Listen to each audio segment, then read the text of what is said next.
October 15, 2024.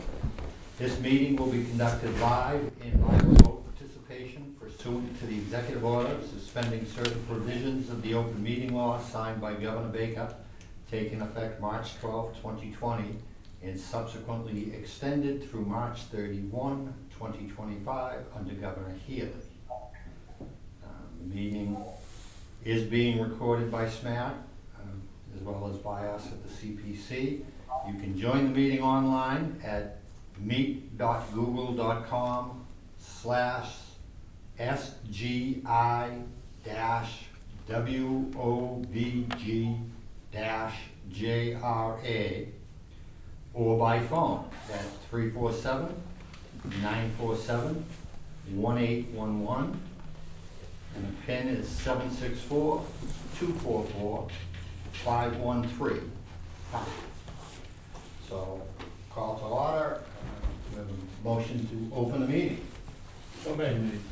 And second. We'll have to take an online vote or a roll call vote because we're partially online. I'll start in the room. Rich Terry. Aye. Aye. Larice. Yes. Aye. John. Yes. Rodney. Yes. That's the whole crew. Okay. Chairperson's report, just one quick mention. Last week, we had a couple of town meeting, standing committee meeting members, meetings. Barry Castler and Matt Cashon went to the IGR municipal regulations and municipal operations meeting and presented the 2 CPC articles, which went over well. On Wednesday, the 3 of us were at the finance committee meeting, and again, they went over well. I think everybody was in support. We should learn tomorrow night on the finance committee votes, but we did get unanimous votes at the other, from all 3 committees at the other meeting. I did not do a treasurer's report for tonight.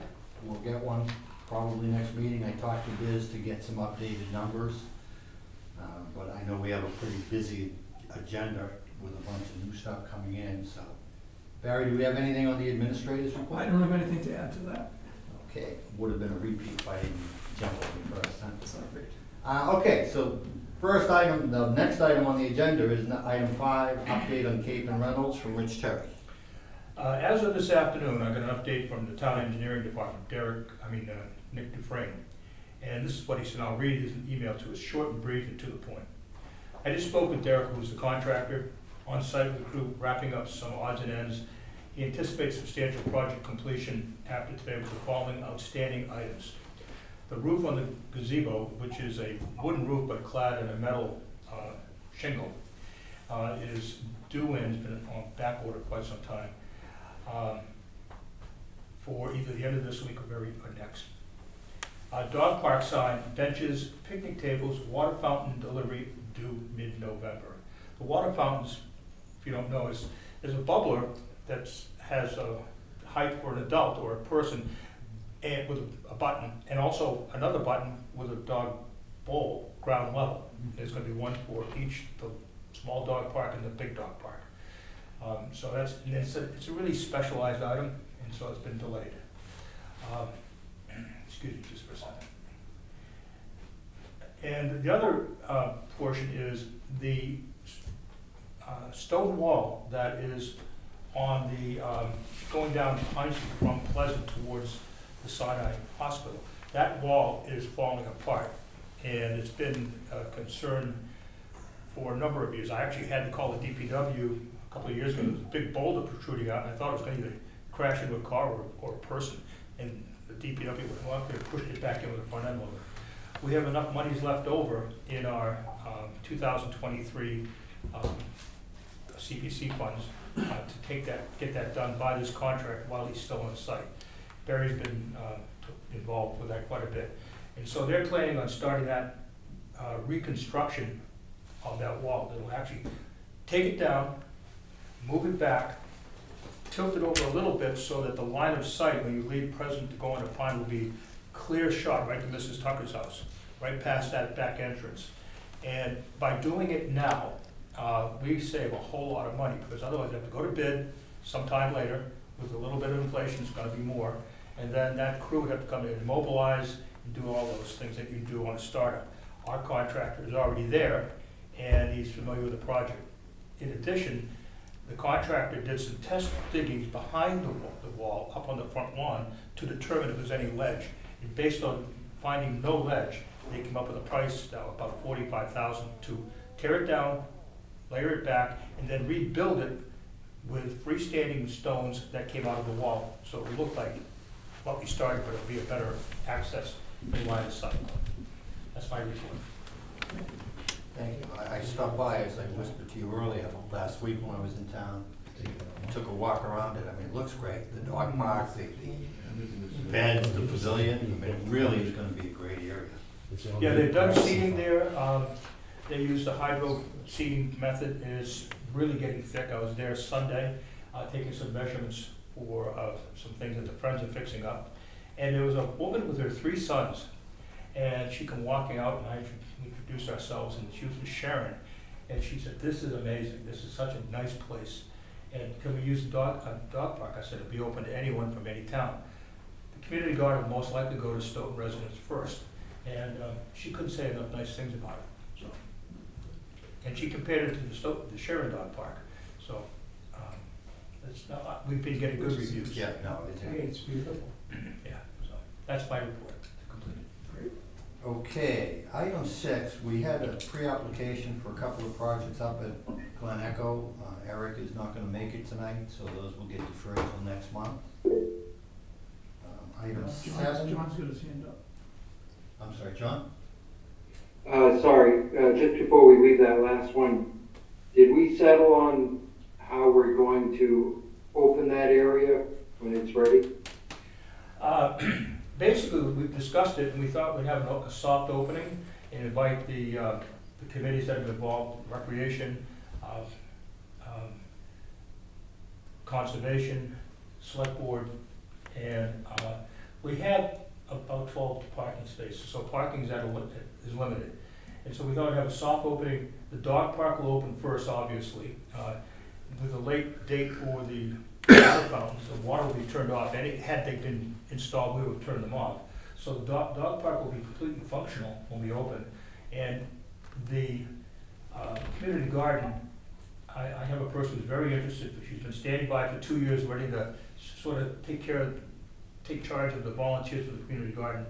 I think around February, I'll work with Matt, and Matt and I have already talked about how to solicit or make aware to the townspeople that the community garden will be open for the spring. We'll start taking registrations. One of the things we're thinking about is a fee that we should charge, and the rules and regulations, which many of the community gardens around, like the 2 in Easton and other places, have rules that are pretty uniform, and we'll be using that as our template. So that's the game plan for opening, both the dog park and the community garden. And I just had one quick question. So we're well beyond the scope of the budget as far as what was allotted, so that additional funds will be covered in that as well? We have $463,000 for the 2023 town meeting. We had $50,000 from Friends and Cape Reynolds, 30 from the Conservation Commission, and $213,586 from Stoughton Foundation. The Stoughton Foundation money and the conservation monies could only be used for the dog park. So we have $511,000. According to procurement, we had enough funding left over from the 463 to tackle this wall, Beautiful. and still have a little left over Okay. for things that we didn't think about. Perfect. Okay. Thank you. I appreciate it. Primarily as a result of the good work of Rich and the committee in obtaining those grants. That's Absolutely. huge, huge. It's a lot of money, a lot of money. And we also got $25,000 from the Stoughton Foundation specifically for the landscape architect to design it their way. And when you go down there, you'll notice it doesn't look like a typical dog park. It's nice. Very It's nice. really, Lots of shade. lots of shade. The landscape architect, Warner Larson, did a good job. Any other questions?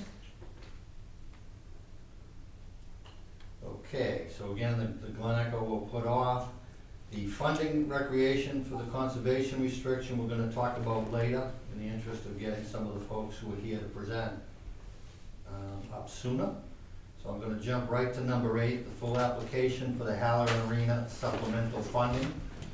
Matt Sean is here. Matt, if you could introduce yourself for the camera. Give us. what we need. Matt Cochran, Recreation Director. So the last time we met, we talked about how the town's gonna try to go out to bid, try to get like lock in the number. So we did. We got back one reputable bidder that rebid from last time. Rad. I believe they're actually out of Rockland. I've heard very good things about them. So they came in at $395, $950, which is a solid number. Given we're asking for a total will be $474 with additional CPA funding and a grant that we got from the state as well. So well above that.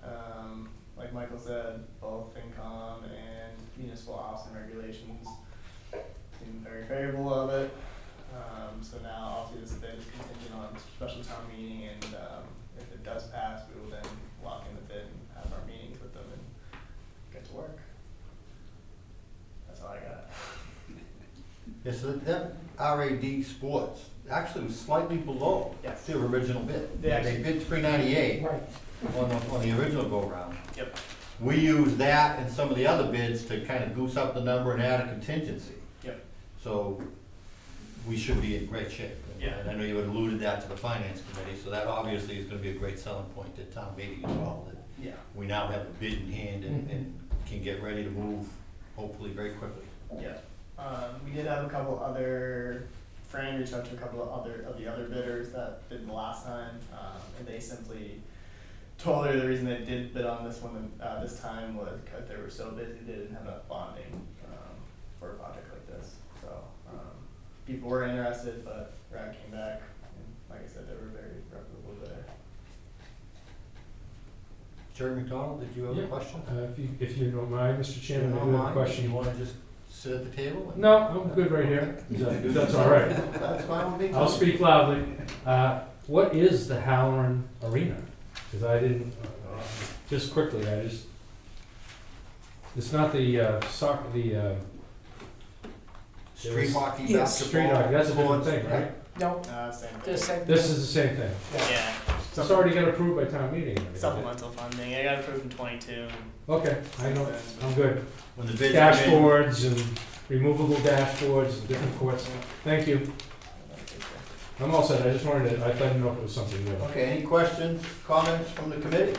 We do need to take a vote on this. This is going to town meeting. It's on the warrant. As we said, we've reviewed it with all of the standing committees, and so we need to give them our opinion, our votes. Hearing no questions, I This is will, going, just to make it clear, this is going. in November. In November, yes. November The 18th. Special town meeting.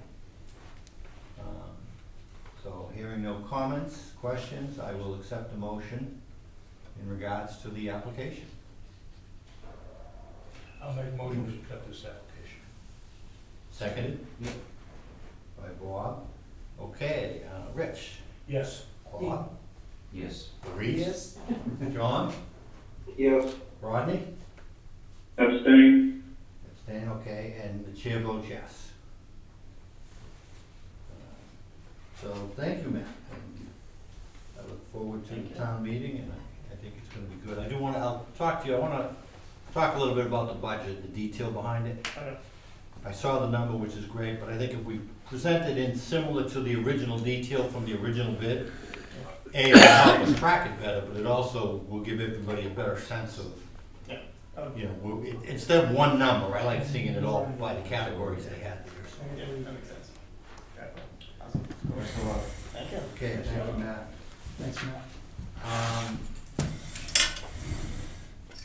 Do we have, is this gentleman, Is Sudhir here? I don't know who Sudhir is, so.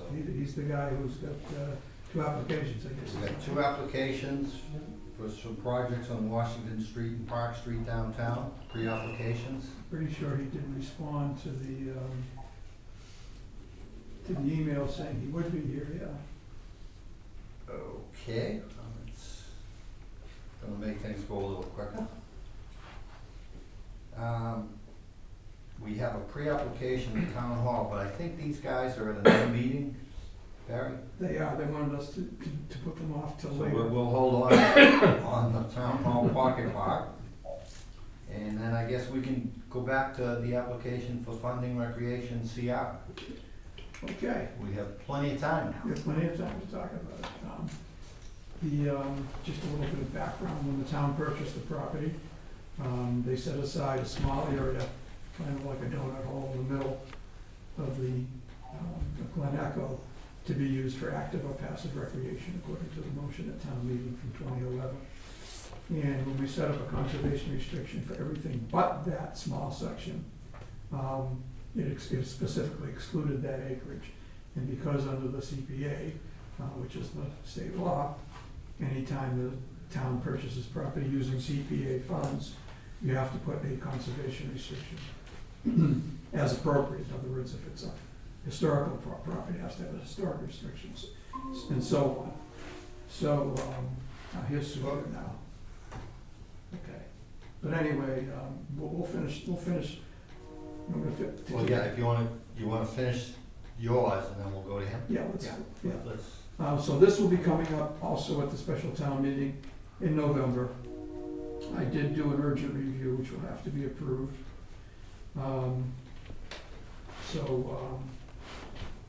It's an all-in-one application, there's no two applications, just one application. And this will allow us to fund the conservation restriction, just like when we found someone to hold the restriction for the open space, in that case it's Wildwoods Trust. They take an upfront fee which covers the perpetual monitoring of the project. And if there's any legal fees involved, there certainly will be filing fees because the restriction has to be filed at the Registry of Deeds. That will cover it. In fact, I think it will more than cover it.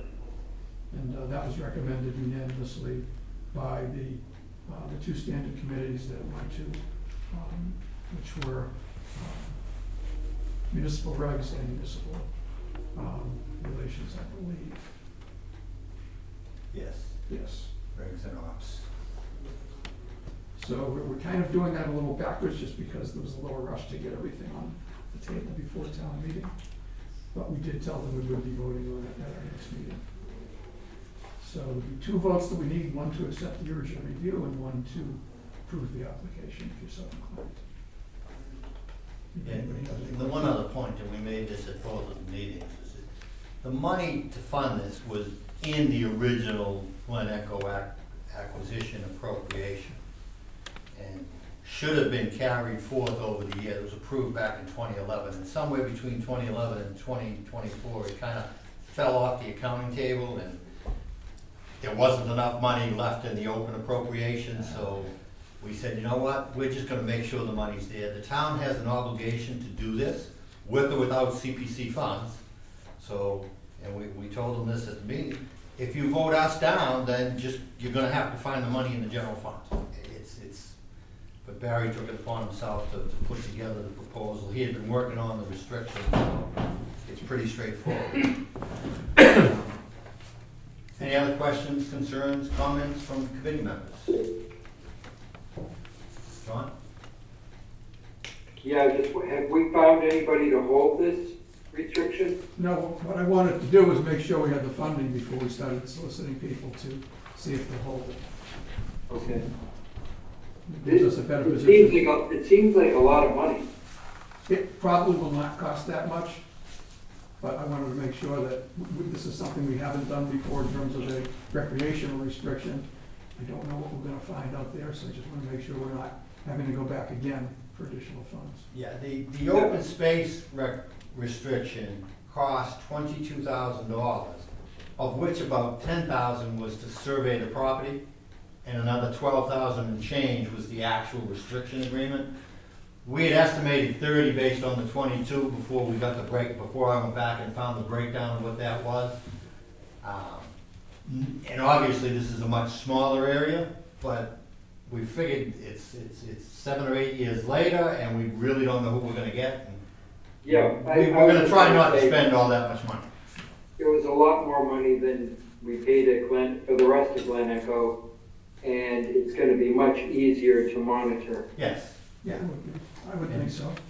we'll make that clear to So whoever's I hope we're not gonna negotiating. pay some exorbitant fee to somebody to, I mean, you'll be able to literally drive in there and take a look around. Yeah, you're not gonna have to walk through and check all the boundaries or whatever. Yeah, It's Yeah, so completely I enclosed. expect it'll be a lot less than $30,000.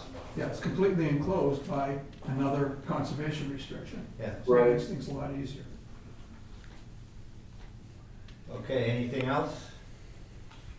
So then first up is to accept the version review guide? The first vote needs Yes, to the be, first vote needs to be to accept the okay, urgent do we have a motion to I make a accept? motion, we accept the urgent review. Second? Did someone second it? Yes. Yeah. Oh, okay, thanks, Paul. Okay, John? We'll take the vote, Oh, yes. we've got it seconded. Rodney? Yes. Bob? Yes. Maurice? Yes. Rich? And the chair votes yes. Now we need a motion to approve the project proposal for $30,000. Yeah, technically, it's to recommend it to To town. recommend, yeah. Favor. Yes, to recommend it. I make a motion, we recommend it to town meeting and tell them we hope and expect not to pay that much. We vote. Second. Second. Okay. Same order. John? Yes, Rodney? Yes. Bob? Yes. Maurice? Rich? Yes. Chair votes yes. Okay, thank you, Bill. Okay, thank you. Do you want to introduce Sudhir? Yes, the next thing up, we're gonna go to, item 9 on the agenda, which is 810 Washington Street. It says housing. It is housing, but it's the application is under historic preservation. So Sudhir, if you're here and you can unmute yourself and present your project.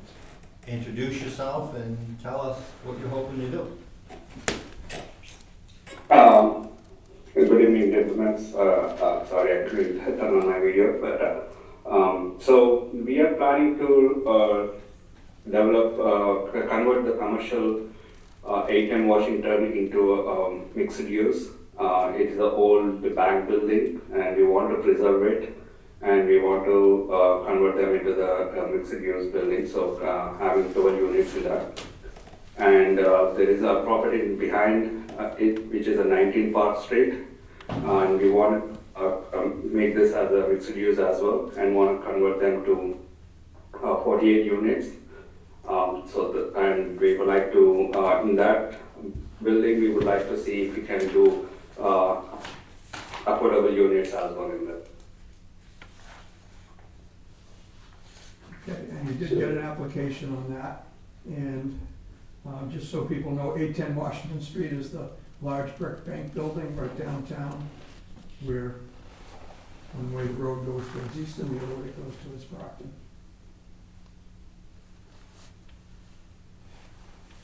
So is that 12 residential housing units and 2 commercial spaces?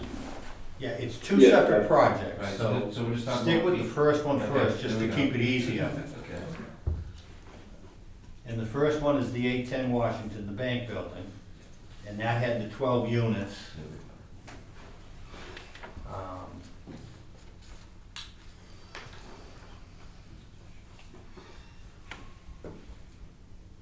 And that's the one, Barry, how much?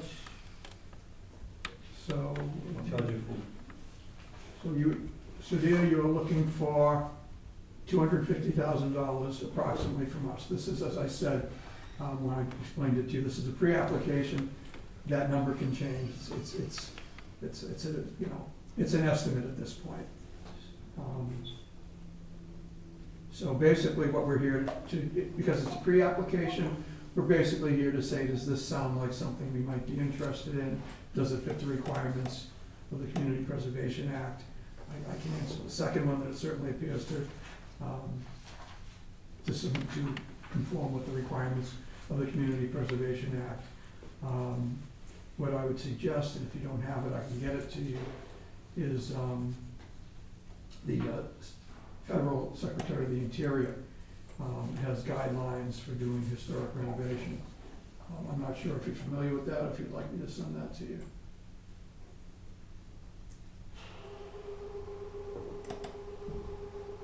Do you have it, Sudhir? Did you hear that, Sudhir?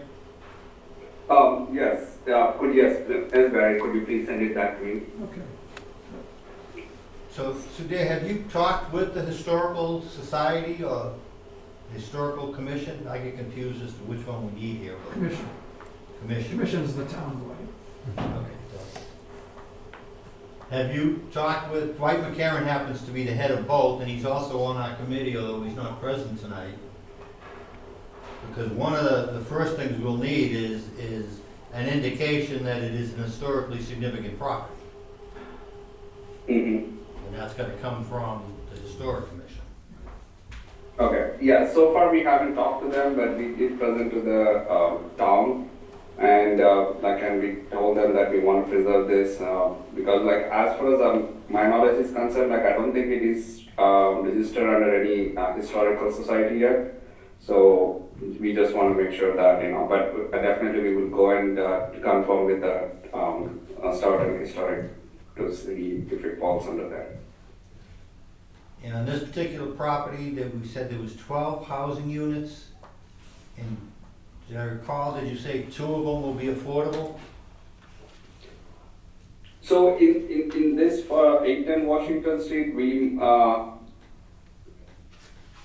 haven't decided anything. We wanted to you guys to consider this as preserving the historical building. We don't know been able to do any affordable housing in that because there are some limitations to it in terms of access to the building and everything. So that's why we would like to consider having the affordable units in the property next to it, which is 19 Park Street, and have some affordable units. Depends on the approval on the 5th floor, Okay. currently which we are working with the town. So this is strictly a historical preservation project? Yes. Yes. And how did we come up with the $250,000? So currently we are estimating about construction renovation cost is about 1.5 million. So I'm just putting out there to see if we can get around 15 to 20% of the cost. Okay. Any questions, concerns, comments from committee members? Is it required for the project to be approved for affordable units? If it's not a house, no, that's why I kind of made that Okay. mistake. This is strictly for historic preservation. Right, but it seems like it's based on the approval of the second Nope, project. 2 separate projects. That's right. 2 independent separate projects, as I understand, the way it's presented to us, it's 2 Yes, separate it is projects. still independent. They happen to be adjacent properties, but Are you asking about zoning? No, I'm just, when we talk about affordable units, I think what I heard was the other portion of the project is, which is separate, is gonna include that, and I just wanna make sure that that's not based on the approval of one to get to the second one, Yeah. so. Nope. Good Okay. idea. not from our perspective, this is 2 separate projects. Okay. So I'm Yes. just curious, Two separate applications. but I'm gonna be right behind you. Okay. Rich, Maurice, anything? Rodney, any questions or concerns? And as I said, Yes, I do have a question. Okay, What entity or what company would the development be under? So it will be under Raghu Government Property. Say that again, please? Raghu Government Property. Okay, thank you. Yeah. John, any comments, questions? You're muted. I did have a question. It feels a bit random how that number was arrived at. It just doesn't feel like there's a formulaic approach. So, I mean, we are currently putting the plans together, and once, like, I think in next 2 to 3 weeks, like, we will have and the builder's cost and all the details, so that I can provide you in much more detailed way the numbers. Currently the projected estimation is like around 1.5 million, so that's where I just came up with that number right now, as I was like, almost 1 week before I submitted this application, so. So we can have more conversation on that when we have better numbers in front of us, but. Yeah, right now, this is the part where we're basically just dealing with the concept. Yeah, conceptually, I think in order to meet historic, as I said, I think we need to get that indication from the Historic Commission. Yep. And then we can certainly have a discussion as to what portion or what pieces of the cost components that we agree would be proper to fund under the CPA, if the committee is inclined to move in that direction. Any other questions, concerns? I have a question. Sure, go ahead. Parking. Where would the parking be for those two buildings? Sudhir, did you hear that? Well, just one building at a time. Yes, Two separate yes, projects. for the first one. Question was where, parking for for this building. So there will be a parking mix, so these two buildings will be having a shared parking. So currently this falls under the downtown district, so there will be a 0.5 parking for each unit. And there is no requirement for the commercial parking, so there will be a 12 units, so we are estimating the 6 parking spots, which will be shared between the 810 Washington Street and 19 Park Street. So in terms of zoning and approvals from the town, the properties may well be a little bit more connected than they are from a strictly CPC perspective. Bob, that kind of gets back at your question, so. Anything else, Lori? No.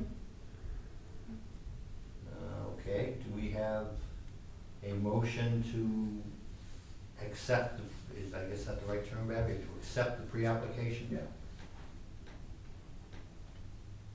And again, this doesn't commit us to anything more than letting them come back to us with more details and better numbers and more discussion.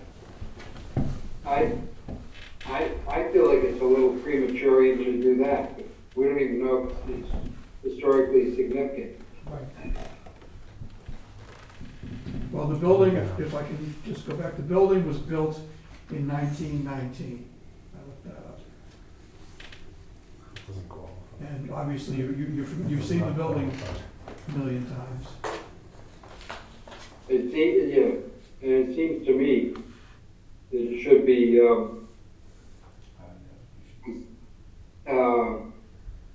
kind of, looks like it's in great shape, or good shape, and commercially viable as is. It's an interior. And I'm not sure that age alone No. makes it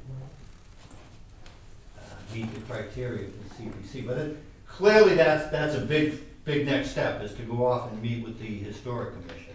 Yeah. I understand your concern, John. I guess, to me, that's a much bigger concern at the next step than it is at this step, because this is kind of, if everything else but that, we're basically giving Sudhir permission to move forward with some hope that we would get there. Yeah. I mean, just to briefly answer your question, the fact of the building's age, while it's not determinative in terms of whether it's historic or not, that combined with its presence as a fixture in the downtown certainly are two things in its favor in terms of it being deemed historic.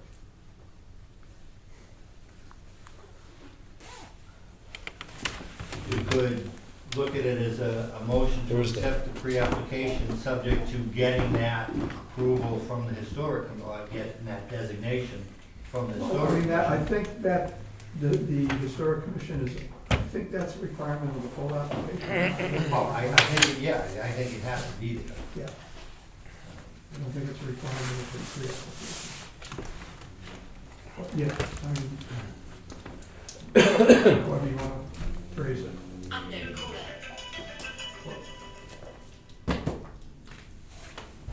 So again, then, does anybody wanna make a motion to accept the pre-application? And again, this is just preliminary, saying, you know, we're interested enough to have you come back with all the details. We think there's enough merit to the project to dig a little deeper. I make the motion to accept this pre-application with the condition that the next meeting, we have clarification from Historical Commission as to its historical significance. Okay, do we have a second? Second. Louis second, so we'll take the vote. Go back to the screen, John. I'm gonna abstain for now. Okay, Rodney, I abstain as well. Bob, I say yes, aye. Maurice, Yes. Yes. Rich, the chair votes yes. So we have 4 out of 6, so I guess that passes. Okay, so it's a 4, 0, and 2. All right. Okay, so Okay. now a little bit more on the 19 Park Street, the adjacent property with the housing. And to sort of back up, since we kind of lumped them together in that original conversation, I think that, you said, I think, Samir, 48 units? Whereas I thought it said 50 in the application, but again, we can work out the specifics. Yes. And how much money So- is this one? For some reason, the front page of these applications didn't print out right on my computer, but they are, I think, on everybody else's, or at least on Barry's. So how much was this one looking for? You're looking for, well, $1 million, give or take. Okay, and out of the 48 units, how many were going to be affordable? Because that's gonna be the key requirement on a housing application. So currently we are thinking 3 to 4, depends on the number. So we are currently still working with the town to have the fifth acceptance, and town requires that we need to provide something to the city, like in terms of the housing, and we also provide some parking, because now we're going to be extending it, on the Main Street side. So we are working with the town on the number of units, but with the existing with 4 floors, that will be as right. So we were planning to do around 3 to 4 units as affordable units at this point of time.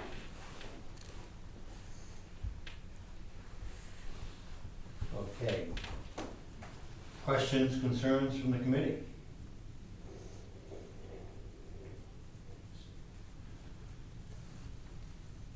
John, I'm sure I can count on you. I don't feel like it's enough. And by that, I think you mean the number of units of affordable housing for the kind of money we're talking about. I'm sorry, I should have been more specific. The number of units of affordable housing versus the requested support.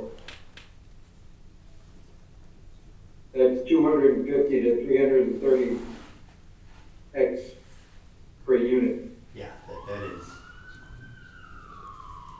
well above what we have seen in the past. But, Rodney, any questions, concerns?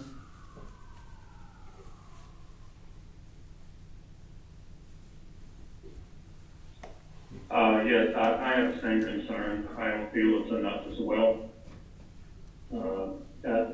Overall, I'm new to these meetings, of course, Yeah. but I think the town's criteria as it relates to affordable housing, you guys know more than I do about it, but I'm not sure if it meets any threshold that they may have, but No, it's a very So- legitimate concern. That'll be certainly part of our discussion in the room. Bob? Doesn't it say, housing demands, 50 residential units including at least 10% affordable housing? Is that just the status quo that the town has, or is this specific to this project? I think we need to clear up some of those details here, because the 50 to the 48, the 10% is not 3 or 4, it's at least 5. Correct. Yeah. But to be honest, I'm not sure that the concerns expressed by John and Rodney are any different at 5 than they are at 4, Right. so. I'm just looking for clarification on the, Yeah, no. you know, 10% affordable. Yes. Yes, so we are talking to the mass housing and mass development as well, and they are under, like, I agree with that, you know, they are looking for 10% to be affordable housing, and we would like to do that, but at this point, like, as we haven't, like, you know, we haven't finalized the number of units, but our intention was to provide at least 10% of the affordable units. I mean, right now, as we are speaking, like, you know, the 5th floor approval will decide how many exact number of units, but we will definitely meet the threshold of 10%, and, you know, if not more. But minimum is a 10% that's what we're working on. But like, since you asked a specific number of units, since I didn't have the exact number of floors and everything combination, so I was going at least, you know, 4, which we are thinking that in 4 floors we will be getting at least 40 units, and that will be coming to 10%. Okay, so clearly more work needs to be done fleshing that out Yeah. at your end and with the town, but conceptually, still on our radar. Louise, any additional questions, Bob, actually? No, Larry? this time it's good. Rich? I'm concerned about the numbers as well, and I'd be more comfortable considering this if we could get a hard number on the number of units and be close to that 10% affordable housing. Yeah, I'd like to be Without that, above that 10%, not close to. I'd like to That's be what it- well above that 10%. 10%. So without that information, I'm not comfortable. Yeah, and I would echo a lot of what I've just heard. It's a lot of money for a few units. But I also wanted the parking here. Now, we kind of established that you need to share parking and you need 6 parking spots for the other. How much on-site parking do you have here? So at this point, we are in the first floor. We are having about 30 spots. So that will suffice. What the number of units that we are currently putting 48 plus the 12 units there. So total 60 units, and the current requirement is 0.5 parking. Does that include the commercial as well?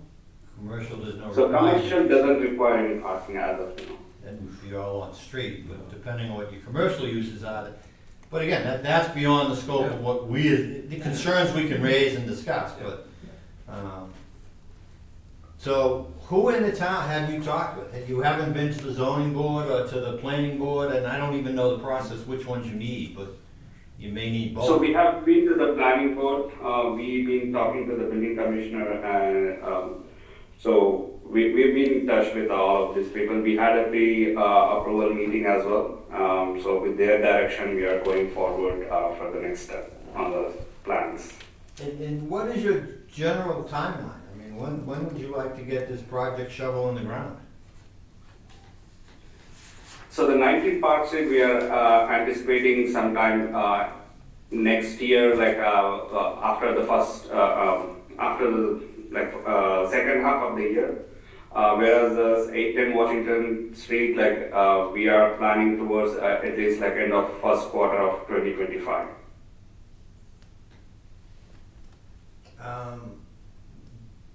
I'm confused by that. At least in terms of the CPC approvals, we're looking at May town meeting, so this money would not be available to you until July 1st, at best. Okay. So, first quarter of 2025, unless you're going ahead with the project without any idea of whether or not you have CPC funding available, is obviously your choice, but.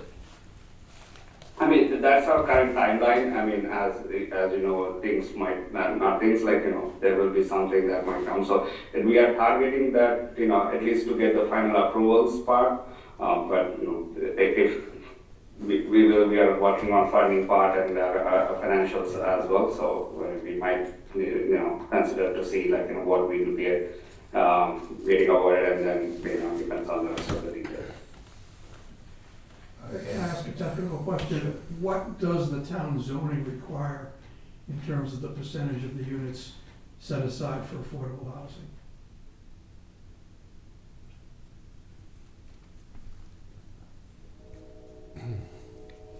Is that for me, Barry? Yes, I'm sorry, that's just for you, so if you know the So answer. there is, as of now, there is no set limit, but I was, like, since town kind of provided the meeting with the mass housing and mass development, and, when we had a meeting, they were asking at least 10%. But as of now, like, from Pam, or when I speak to her, like, as of now, there is no set limits from the town side. But if I'm looking for a mass house or mass develop, they have some limits like after 10%. So we were so that's why we came up to that. At least we will provide 10%, and then we depends on the approval of fifth floor. Even for the affordable units, they do not require parking. So we wanted to consider to see how many units can be possible in the location. I'm sorry, you said for the affordable units, they do not require parking?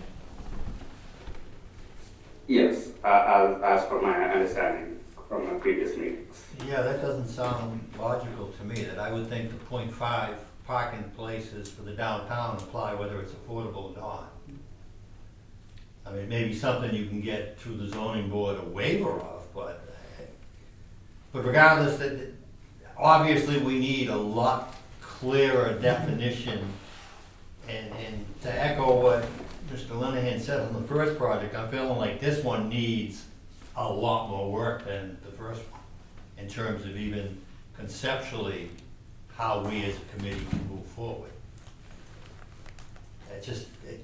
To me, it feels like there's a lot of open questions regarding this in terms of how it could apply to the CPC. Yeah, just to, I mean, if we're gonna go to town meeting and ask for money for affordable housing, it's got to have something special to it. I mean, the last two projects, both last year, which we recommended, happened to both be 100% affordable housing.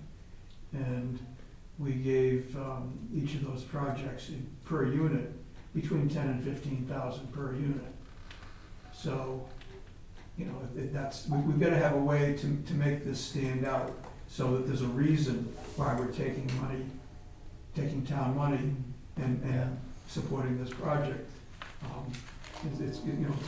It's got to be something that offers the town something special that makes it worth it for the town to do that.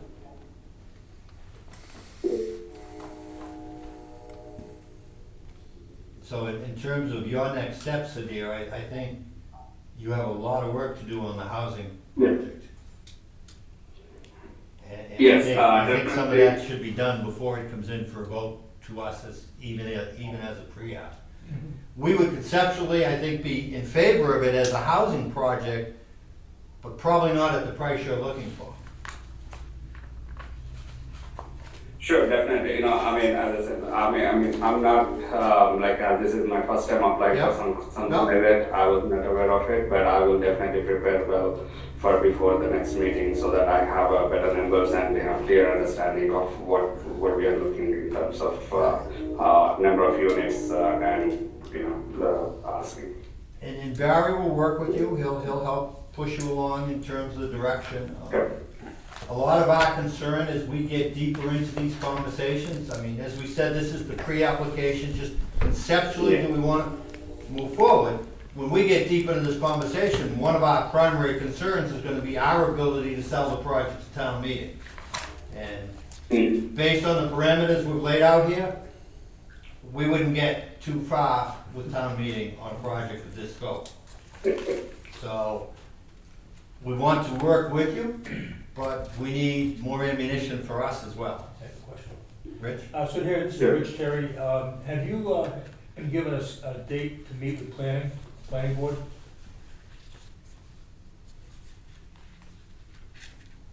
So you're asking the date that I met with the planning board, or? No, I'm asking, has the town planner given you a date in which you'll meet before the planning board to discuss He your said project? you already met with him. Well, No. You met with the town You met with the planner? town planner, not with the planning Yeah. board. Just, is that correct? There's a difference there. That, yes, we haven't presented in front of the planning board yet, but we met the town planner, the building commissioner, for the pre-approval meeting. And then we had some, kind of, like directions that they asked us to look into it, like, as I mentioned, like for the 5th floor, number of units, housing and all this part, so that we are still working on it. And, as I thought, like the deadline for the pre-approval for the CPC funding was, below, so that's why we kind of, applied without, full details on it. But once I have that, like, as I said, like, we are currently working on it, and we will be, maybe before the next meeting, we will come up with a clear understanding on all of these questions that you guys have raised, which are totally valid. John Yeah. Linehan has his hand up. Yes, John? Yeah, I was just gonna say, as a point of clarification for Sadir and, the rest of us, I guess, this was referred to as town money. It's not town money, it is taxpayer money. And that's very much the way the town meeting looks at it. Mm-hmm. Here, you would be,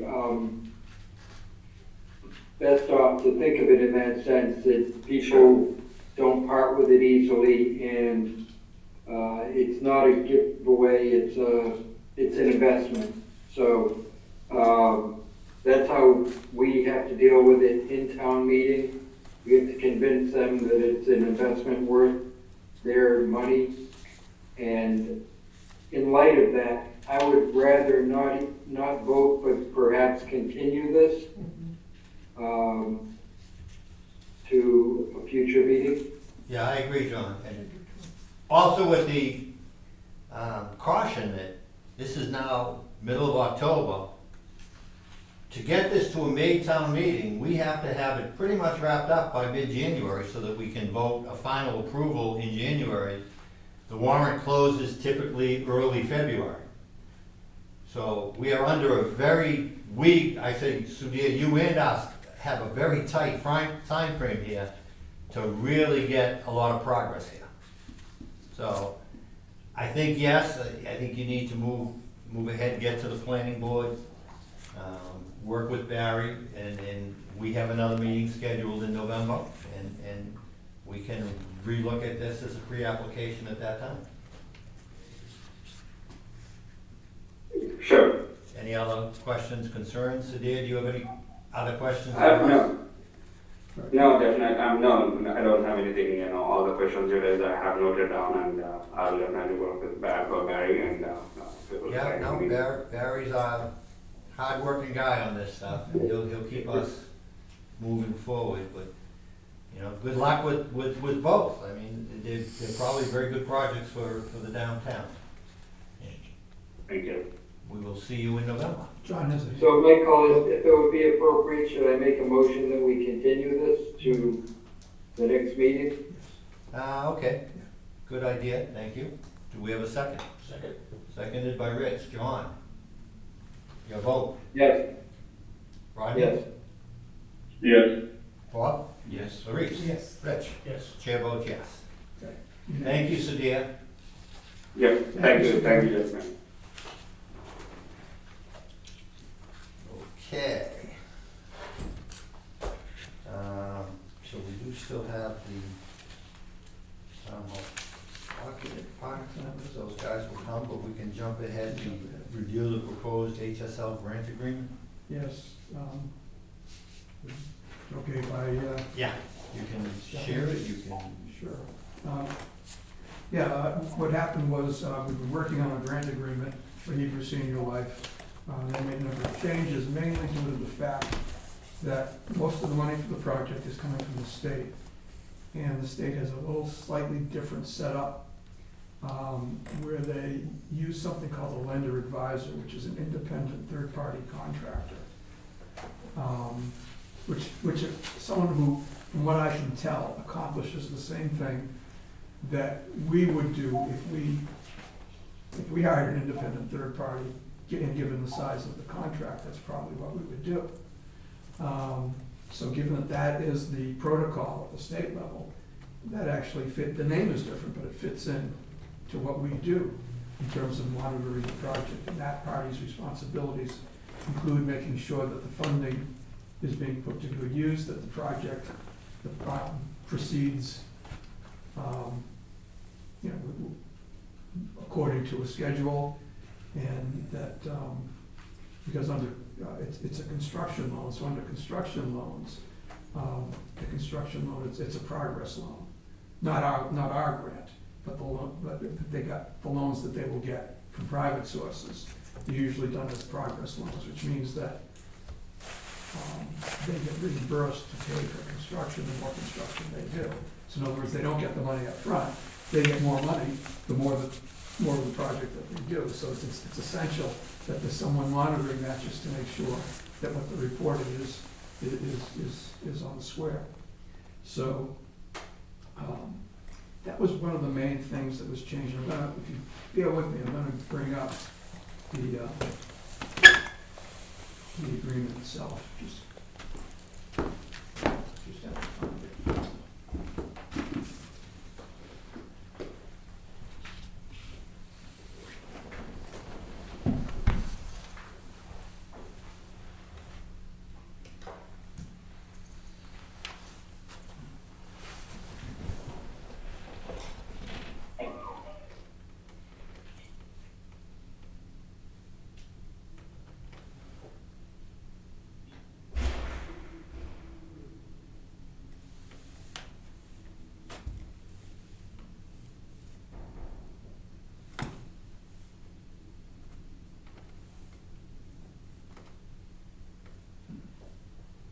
Not there yet.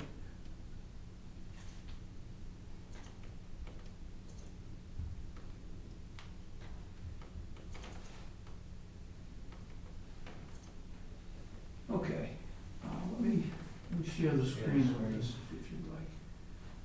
I'll see if I can do that. I know I've had problems doing that.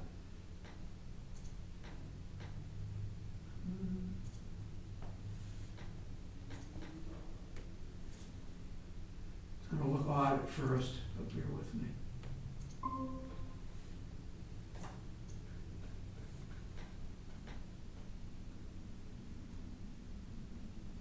Okay. So I'm gonna look, the wording in our form was changed by the attorney for Hebrew Senior Life. It has been reviewed by town council. And again, this is just the basics that it's. For Rodney and Bob's benefit, I guess, this is the we have a standard form of agreement for the applicants to sign, and it's all discussed as part of their projects, that they will sign these things, and we will come to agreement on certain special conditions. So the basic form started out, and then Barry's gonna tell us about some changes that were made along the way, based in part on the state funding, as he talked about, and a lot more attorneys involved in this one because of the size of the project than we normally have. Yep. And so this is probably the most complex grant agreement we've had, but it was for $1,300,000, which was approved by town meeting. So let me just see what this isn't the red line version, so it doesn't show what the changes were that were made by the attorney, but I think I can. Let's see, paragraph 6, you can see they refer in the middle of the paragraph to the Massachusetts Housing Partnership Process. And that's what I was just referring to, Mass Docs. There are special documents that the state uses when it grants funding to a housing project. And this is through, it used to be Massachusetts, what it used to be called, now it's the Executive Office of Housing and Livable Communities. Yeah. I guess it doesn't, it used to be called DHCD. So, okay, lender advisor, this is paragraph 8. This is what I was saying, this takes the place of a project liaison. And I've talked to Hebrew Senior Life, it will be a third-party consultant, which they are responsible for paying for. And I gave you a little bit of background on what the lender advisor does. And we will be on copy of all of the work they do. Correct. So this works in our interest as well.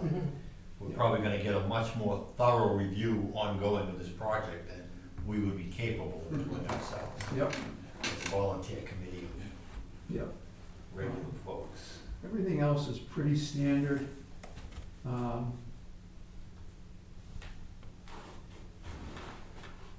We had set it up so that we went back and forth in this committee, and we negotiated with Hebrew Senior Life so that of the $1.3 million, 2/3 of it is to be paid upon at the closing of the construction loan. And the final third is held till the end of the project, which means when their last unit gets an occupancy permit from the town, that's when they get the final payment of that $1.3 million. And that's something that's detailed in Special the conditions. special conditions. Yeah. Yeah, I just broke it down to the dollar amounts. And again, it's not exactly 2/3 and 1/3, but it's as close as I can get in round figures. And the other thing is that they're required to place a permanent housing restriction on each unit. That's standard for us. And one of the things that was mentioned to me by, I think it might have been town council, was that they don't want Hebrew Senior Life to transfer or sell ownership and without there being a permanent deed restriction. Even though they have no intention to do that, I said, that's fine, we'll write that in as a condition. So that's condition 3, it addresses that. And it gives them a year, within a year of the occupancy permit, to place that restriction on. It shouldn't take that long, but it's a process, and it has to be filed and filed with the deed at the registry of deeds. And that's the basics. Everything else is just stuff you've seen before, the original application. Let me just see what else might be in there.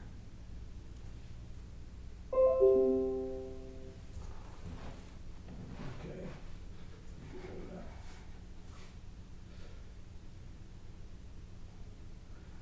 So we've seen this before, for the most part, except for the changes I just went through. And I just want to get this moving to the next step, which would be to have the town and the applicant sign it. The applicant's status is they were approved by the zoning board in the end of September for the project, substantially as town meeting approved it. The appeal period for that ZBA approval ends day after tomorrow. So assuming there were no appeals from, for example, the abutters, then they can go forward in confidence, because the two things they needed from the town were, number one, the funding from us, and number two, the approval from the ZBA. John has a question. John?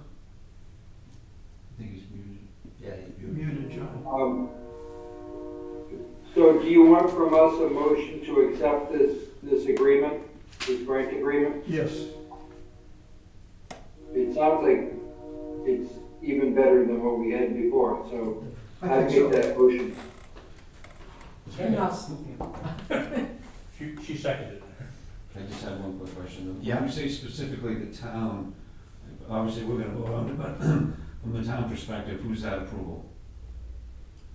Oh, I'm sorry, when I say the town approved it? Oh, the things they needed from the town, they needed from from this committee Yeah. and town meeting, In town meeting? the approval of that $1.3 million coming from the CPA fund. Okay, they've Right. gotten that. Yep.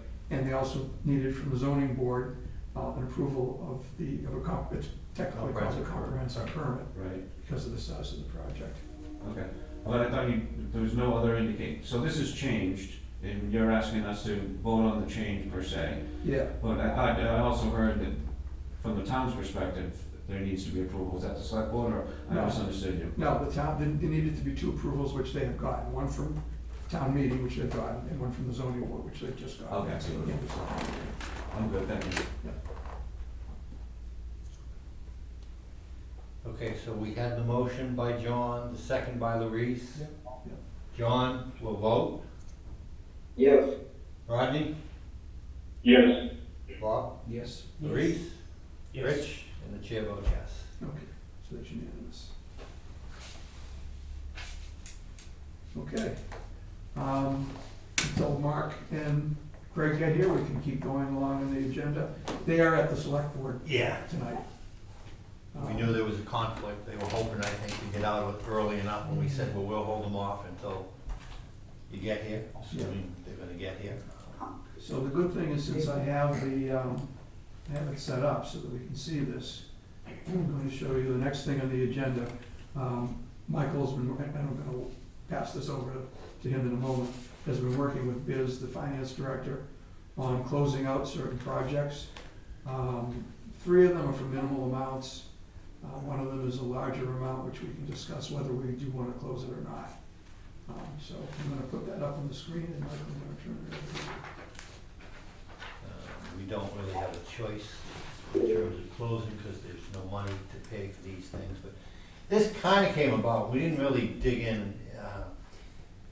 One of the primary warrant articles for the special town meeting is a brand new sunset law that goes into much more detail and legally is much better written and allows, I mean, Biz has been working very hard. I think I heard them say the other night that, over 400 hours the accounting department has put in trying to unravel some of the implications of the sunset law, which pretty much just cut off funding. And when bond counsel came in and said it also applies to everything retroactively, it really caused some issues for them. And she had a number of CPC articles that predated 3 years ago that technically were getting cut off. One side note, the good news is in their new sunset law provision, they specifically exempted the community preservation projects. And that's because, Going forward or retroactively? well, the sunset law wipes out the old sunset law and any retroactivity. It's like the old law goes away. Now they worked, actually town council worked with, was it Peter Murphy? In Biz, and they all presented it jointly as kind of, we all agree this is a better solution for the town. Peter Murphy is the town meeting member who Originally wrote it and got it passed. 2023. And so the new laws going in, or the new thing should go in pretty good. We would get prepared to submit something to try to exempt ourselves, but they actually did it for us because we explained to them, we already have a sunset provision. We as a committee are responsible for monitoring that, not the Board of Selectmen. So they're adding an extra step for applicants, and technically, the Board of Selectmen doesn't have the authority to extend the project unless we tell them they can do it. So they were really making it more cumbersome for everybody than it needs to be.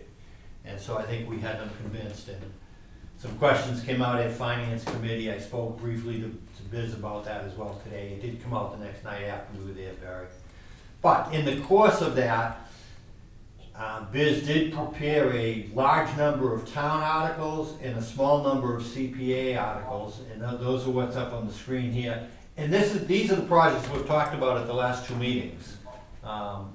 Slightly different format. They were more in my standard PowerPoint, but the original Glen Echo, which was $1.5 million, and even though we only spent $1,227,000, the only cash available left in that project today was $100.98, which is why we put in the $30,000 to eliminate 2 problems at once.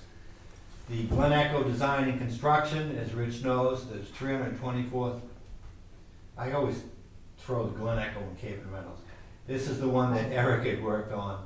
There was only $646.59 available. The project was well underspent because, like what Rich had done on Cape and Reynolds, they had acquired or obtained a $76,000 park grant there that kept the project underspent, but that doesn't mean we had the right to go spend it.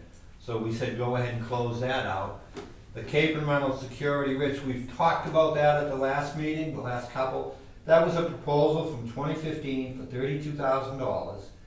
We spent about $10,000, $9,000 and change, I think, on the windows or something. our best bet here, given the scope of what needs to be done there, is just put together a new project. I agree. And I think you agreed to that last month, so we told, and you can see where the money is going back. The first two, because the cash that's available came from the bonds that were issued, they can't just put it back into the CPA fund, but they can use it to pay off the borrowing balance. Whereas Cape and Rental Security, the money that's available was money in the CPA fund that didn't get spent, so that goes back into the CPA fund. And the same with the ancient documents, we had actually tried to close that last year, we were done with the project, there was $116. The one other project that was on the original list was the Cape and Reynolds, the original Cape and Reynolds. 152? For the dog. 152 underspent, Underspent, correct. but there was only $34,000 of cash available because of the way they did the bonds and stuff. And there was nothing wrong with the way they did the bonds, but all that was left out of the bonds they did was $34,000. I asked Biz to hold that one because the town wanted us to do some more work on the wall. I think we probably had enough money anyway, but just to be sure. Oh, that's great. And we'll close it out probably in May, because by then obviously we'll be done. And there's probably 4 or 5 more projects that we'll have lined up to close for May, but we don't need to go into the detail with those. They were on the schedules we've looked at the last couple. These are just, 2011, 2015 projects that we haven't spent any money on in years, and in fact, we don't have cash to spend. But that's all I had to say about them. John? Michael, would you like us to address them one at a time or as a group? I don't think we need to do anything, or We need to recommend, do we want to take a vote on this? I would Okay. recommend it that way. I would do it as a group, because the 4 of them are there. 1, 2, yeah, there's 4 of them. I think it's okay to do it in total. Okay, I would like to make a recommendation, or a motion, I'm sorry, that we close out the following accounts. Project number 01503, purchase of Glen Echo 10056, Glen Echo Design and Construction, project number 10057, Cape and Reynolds Security, and project number 10393, preservation of ancient documents and records, for a total of $23,134.78. Most of that to be returned to CPA Historical, and $747 approximately 57 cents. returned to pay off borrowing balances. Okay, do we have a second? Second. Okay, any discussion, questions? Okay, John, we'll vote. John? Yes. Rodney? Abstain. Bob? Yes. Yes. Rich? Yes. Rich, and the chair votes yes. And this will be the first of what will become an ongoing process, that when we close a project every year, we will go to town meeting and say, here's a list of the projects that are closed. And then Biz can close them properly in the books, no questions asked, no more dragging stuff on and wondering what happened to it. Yeah. I think it's a much cleaner, better process for us. Okay. Okay, The next thing on the agenda is the article for town meeting for Howler Marina, which we've just the actual approved. warrant article, The actual warrant article, let me put that. now that we have approved the project. Okay. So the question before us is whether or not you approve the wording. And this is the way it is printed in the warrant. It's Printed in the doing warrant. a kind of ex post facto here, but And again, another thing that Biz is doing a little different, which I think is better for us and the town, and you'll see the reference to she's actually showing this as a sum of money to supplement the $300,000 granted under Article 25 from the 2022. So instead of treating it like a separate project, and then having to worry about where, did the money get into the right project, and we spend more time trying to reconcile stuff. They're actually just adding $164,400 to the $300,000 that was there, and those of course tie out to the numbers we saw from that. So I think this is an improvement too in the way they've been treated. And the wording there is exempt from the sunset bylaws article. we put that in, at the time, we had not seen the wording of the new sunset bylaw. Okay, So we said, we're gonna put it in here. okay. We actually had an article we were gonna put into town meeting. Yeah. And when we saw the wording they had, we said, okay, we'll withdraw our article, but we left this in part, there's no guarantee the town meeting will approve it, although having listened to the presentation at the standing committees, I think Yeah. there's not gonna be much issue from town meeting on the new sunset law. John? I'd like to make a motion, we accept this, proposal and, to supplement the funds previously granted, $164,400 additional for the construction of the multi-sport arena. Well, what I'm looking for is just, Wording? we voted that already. What I'm looking for is whether the Oh, wording meets with yeah. our approval. Whether what, I'm The sorry? wording of the article and the motion meet with the committee's approval. Oh, Yeah, strictly a wording issue now, not a numbers.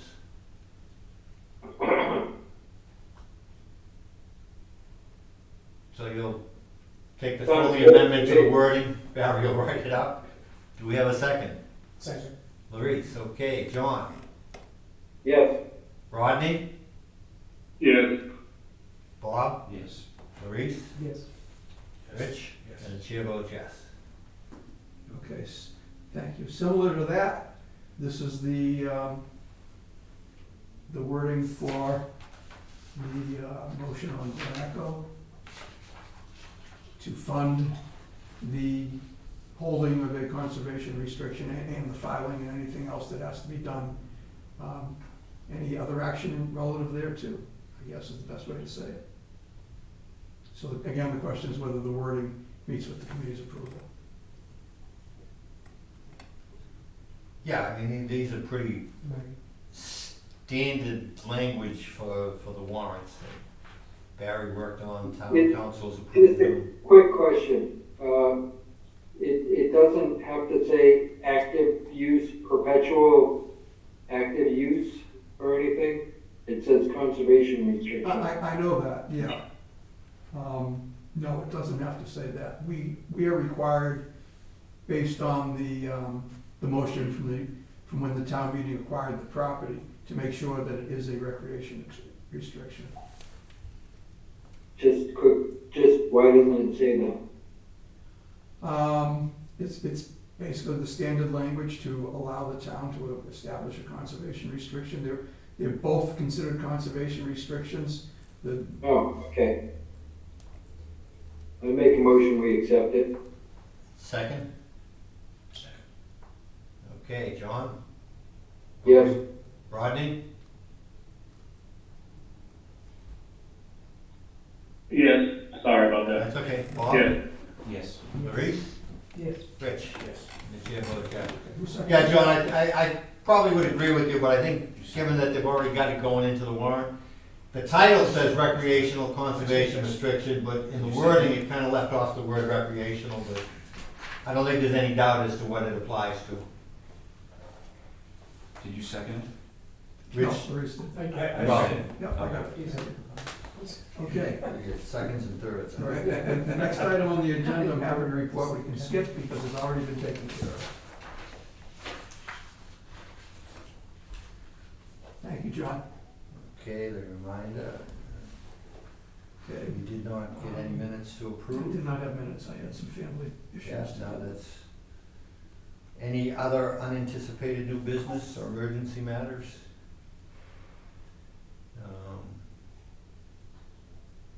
In the next meeting, we put down as November 6th to 13th, because I think on the 6th I'm gonna be out of town. So, really up to the board, if you wanna meet, I'm just not gonna be available, so. Right. The other thing is that we're going to, at our November meeting, we will hold our public hearing that we would have held last week. Yes. I just couldn't delay it a week, I have to advertise it 2 weeks in advance. So I Oh, yeah, have to that's- reschedule. what day are we talking about in November? It'll be back on a Wednesday, but it'll be what's that, the second Wednesday? Second Wednesday is November 13th. Is that good for everybody? Good for most? It looks like it works for me. Okay.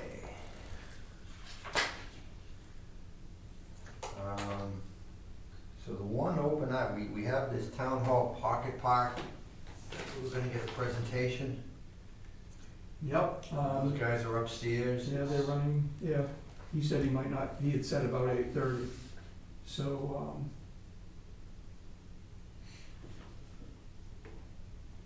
actually, to go back to our last, item number, can we take a vote on rescheduling the public hearing for November 13th, just so we have that? Okay, do we have a motion to reschedule the public hearing for November 13th? We'll have to advertise it for 2 weeks. I make a motion to, schedule I'm sorry. The public hearing. Public hearing for November 13th and advertise it appropriately. Okay, do we have a second? Second. Okay, Bob. John? Yes. Rodney? Yes. Bob? Yes. Larice? Yes. Rich? Yes. Chair votes yes. I'll take care of that. There is enough funding from the last time we authorized this. I found a way to do this much less expensively than we had been doing it. So when did we say the next meeting's gonna be? November No, 13th. November 13th, Okay. yeah, just. So I won't be able to make that because I got a SRA meeting Okay. at 6, but if it ends, I can certainly jump over. You typically meet the second Wednesday? Or is that? I think it's, I can't remember the date of it. Yeah. It's either the first or the second, Yeah, yeah. one of the things No, that's it's not nice, the first when we meeting. stick to a certain No. thing, everybody kinda knows and works Yeah. around it. I know, we You tried. get off schedule and it throws Yeah, things. absolutely, yeah. It is in the Fitzpatrick room though, so that's kind of funny, so. Well, I haven't reserved it yet, but I Right, assume yeah. it's available. Oh, your No. meeting is here? I believe so, yeah, I think Donna's scheduled it for the I gotta 13th. check, I gotta check with the, Yeah, clerk's but office. we'll have to, at 6. We'll have to change it to another room. Yeah. Okay, we won't meet in the same room, that wouldn't be possible. I'm saying. If you did, I wouldn't have to leave, I'd just stay here, you know, so I thought. I know. Barry, is that your real porch? No, I'm here in the Fitzpatrick room. Well, I figured it might be a picture, but No, But is it a picture of your porch as opposed No, to just a canned no. shot from somewhere? it's canned, I don't know what it's from. Do we wanna take a few minutes off and Yeah, we see can go if into we can recess if you want. recess for a few minutes and,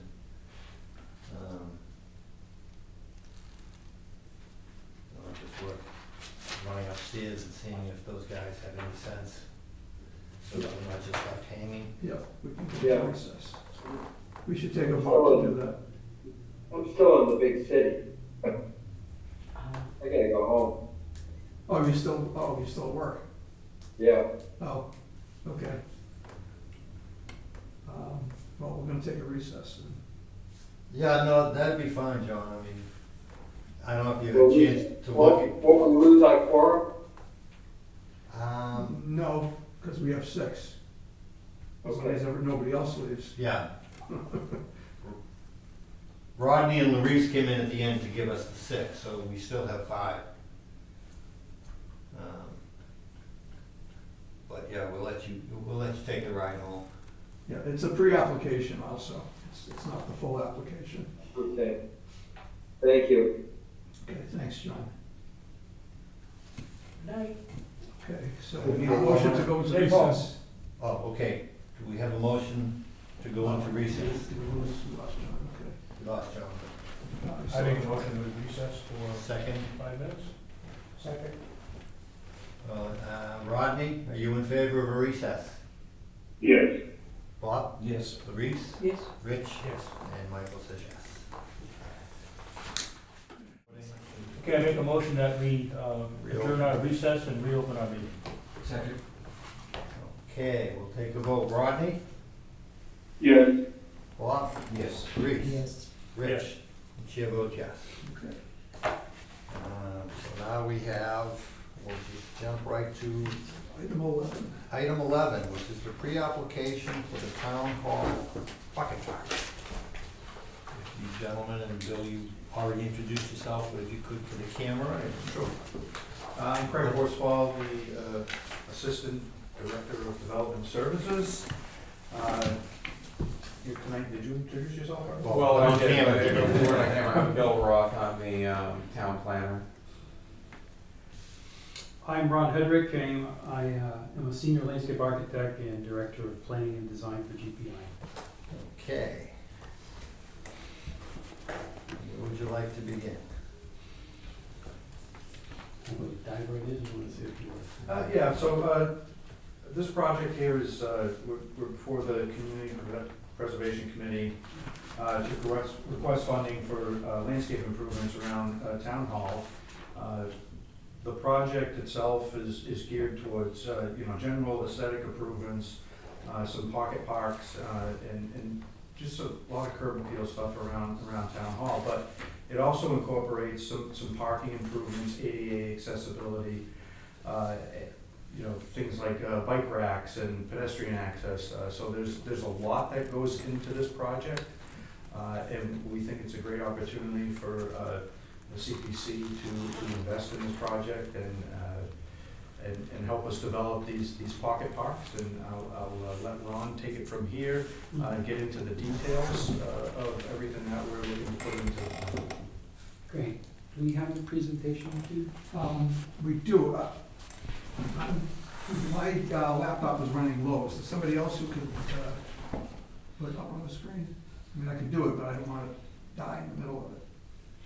Does someone have a power to that? Isn't it? Actually, my battery's done, so somebody else is going to put it up. It's in, do you know how to access the presentation?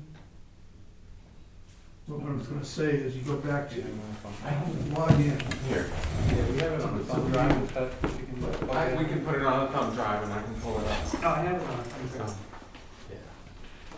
You want me to control it? Well, you've got to be logged into the meeting to present. Oh, We can do it through. I'm not logged in. Okay. I'm not even on the web. Oh, Are okay. you logged in? I'm not logged in, but we can get logged in. I can do it on this. Well, you can do it on that. Oh, even better. Even better. You're a step ahead of us. I've never been lucky. When we log in, I always end up with so much noise interference that I don't even usually. So you see, I'll try to get to it.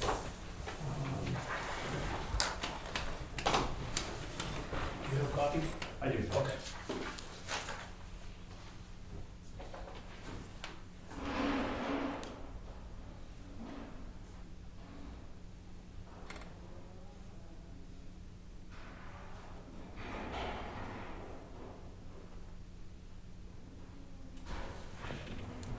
Maybe this PC. Yeah, this You PC, open up no, this PC, it should show a drive, I think. it should. Right there, yeah. Did it not recognize it? It's not showing. It didn't recognize it.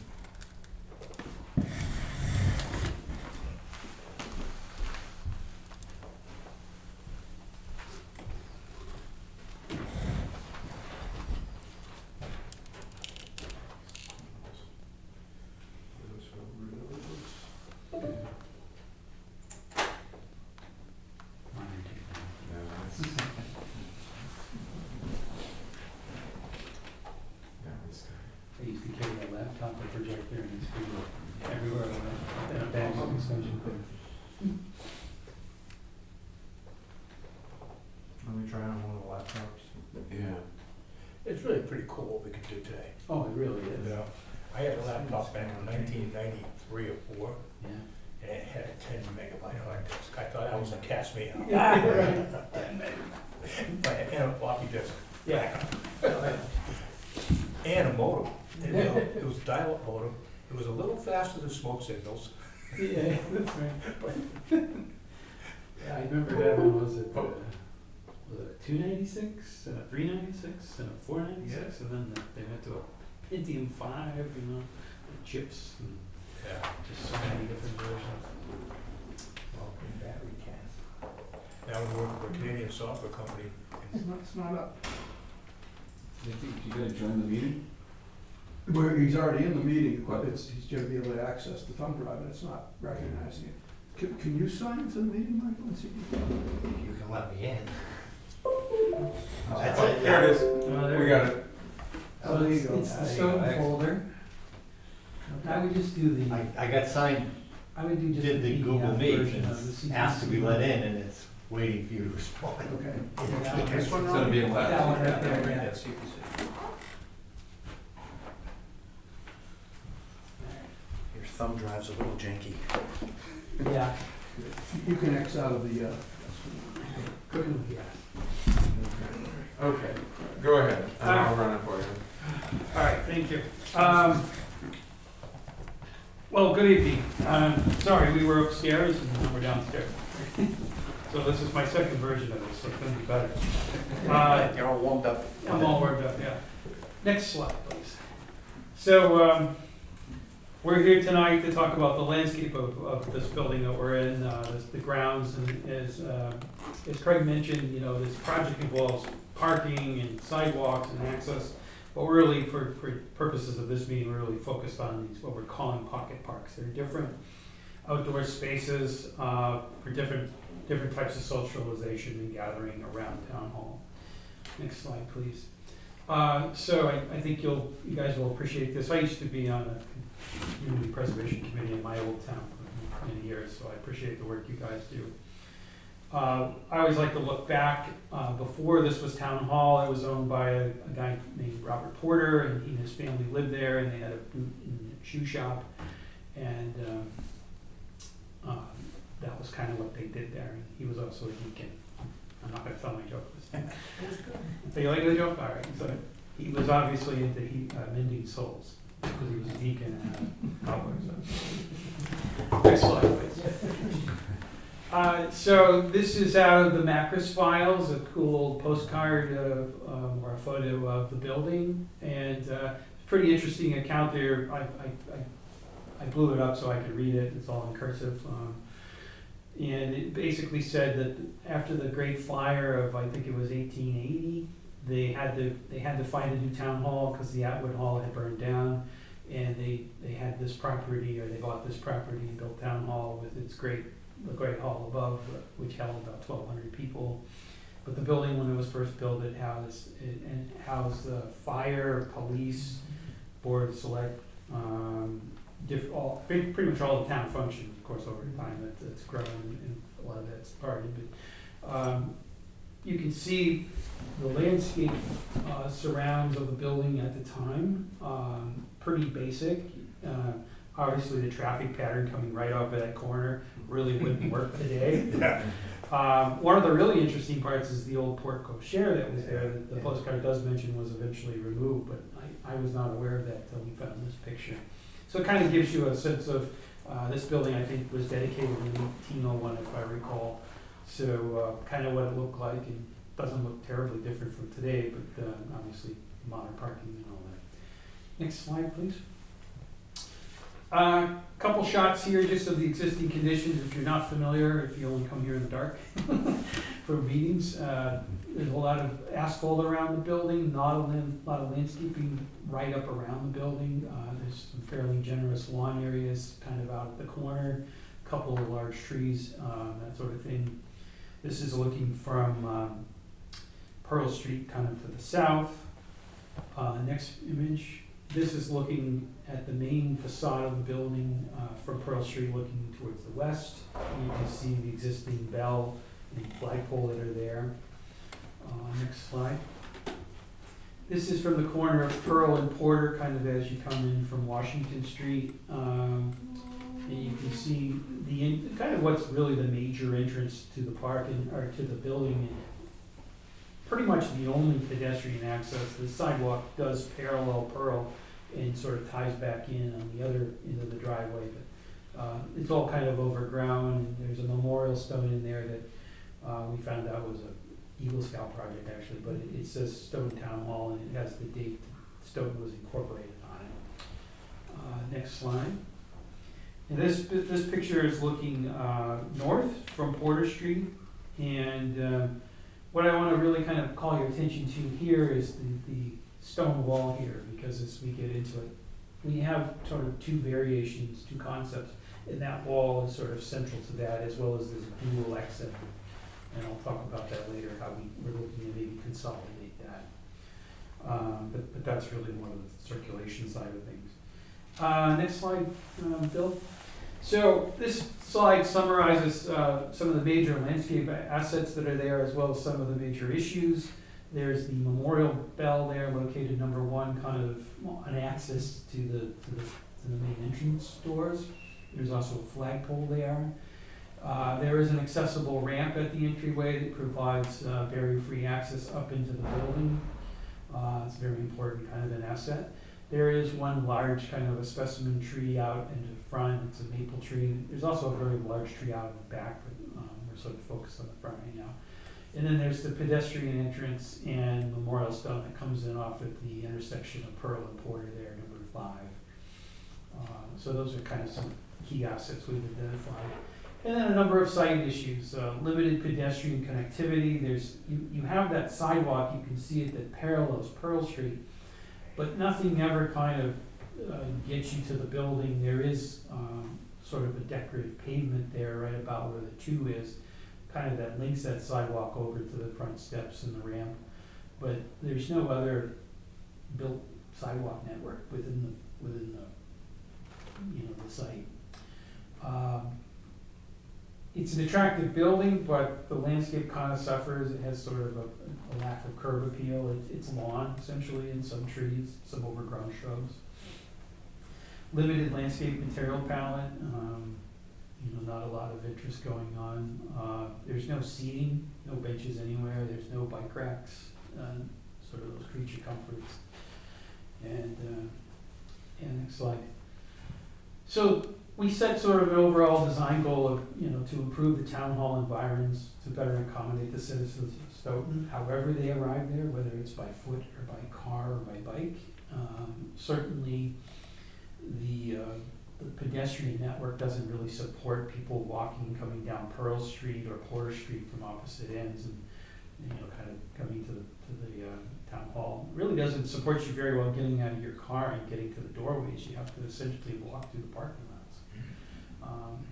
So program elements or objectives to meet that goal is provide a safe and complete pedestrian network. And I think in large part, we were just explaining to the select board that the accessible spaces that are here really are not fully accessible. They provide the parking, but they don't provide the access route to the door that they're supposed to. You can't get out of your car, get immediately onto a accessible route. You have to kind of go out into the parking aisle, walk along the parking, and get to the door. We look at all our projects, but I think it's a key objective is provide barrier-free ADA compliant pedestrian pathways. And I know ADA is always the focus, but we've learned to broaden that to say, people that are pushing baby strollers, elderly people that have a cane or a shuffle, or a delivery guy with a dolly. It's like barrier-free is really important. Meet the local zoning to the greatest extent feasible. That's what Bill does, and he's got new regulations that kind of apply to these sort of situations. We're trying to hold the town hall to the same standards in terms of setbacks and entrances, distance to intersections and that sort of thing, safety kind of protocols that are out there. We want to incorporate a pedestrian plaza, sort of improve upon what's there, which is sort of just an entry. Make a plaza there where it really is visual and inviting. It's a major crossroads where people come to town hall or see town hall. We want to relocate as necessary the memorial bell, the flagpole, the memorial stone, sort of put them in better positions. They're nice, they're great elements, put them someplace where they really have some impact. Add to the shade trees and provide benches and other amenities. So we've estimated this concept, and this is sort of the full concept. You're seeing town hall, sort of the parking around the building. We're doing public parking sort of to the upper and lower and right side of the building, and then everything kind of in the back is the employee parking. You can see that There's approximately 38 spaces we've counted. We've discounted a few because we just don't think they're very usable. There's a couple that are actually on private property. There's a handicap spot that sits in the middle of the access aisle. And then there's 2 parallel parking spaces on a curb, which I don't think I've ever seen in a textbook, but I see it once in a while. But we've recognized that you really can't park 2 cars there, that that's your parking one. So we're looking with this scheme, which we're calling this concept 1 or the base scheme. We're finding 44 spaces in here using all the tricks in our little bag of tricks. So we're improving upon the parking that's there. And you can see that the base cost of this is, we're estimating around $830,000. And it breaks down into different little kitties in terms of general requirements, existing conditions, which would be mostly demolition, masonry, metals, woods, plastics, specialties. There's a variable message sign that is envisioned out there at that plaza. There's earthwork, exterior improvements, utilities. And then, next slide, Bill. There's parking concept 2, which is really, it's essentially the same scheme, but if I can draw your attention to the exits on Porter Right. Street. It's right here. Yeah. This is the wall. Yeah, There's 2 exits on Porter, yeah. and then this is the second. So this rendition eliminates part of the wall? Removes the wall. We would remove the wall and essentially turn it 90 degrees so that it parallels the building and it's more of a planter, so that the grade of the building, we hold the grade against the building the same. And then we allow the parking lot to slope down towards that exit drive. And what we found is that the current grade, if you were to measure from the curb line along the building down to the street, it's about an 8.5% grade, which is just over what a handicap ramp is. By doing this, we're getting down about 4 to 4.5. So we're lowering that. I think 5 is.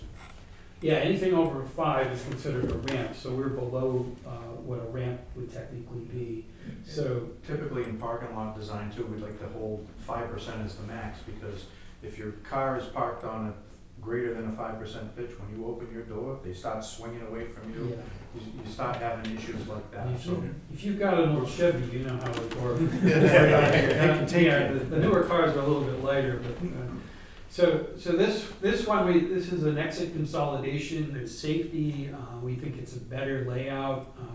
You don't have that 8.5% pitching you right out into the street. We don't have tandem exits and 2 crossings of the sidewalk.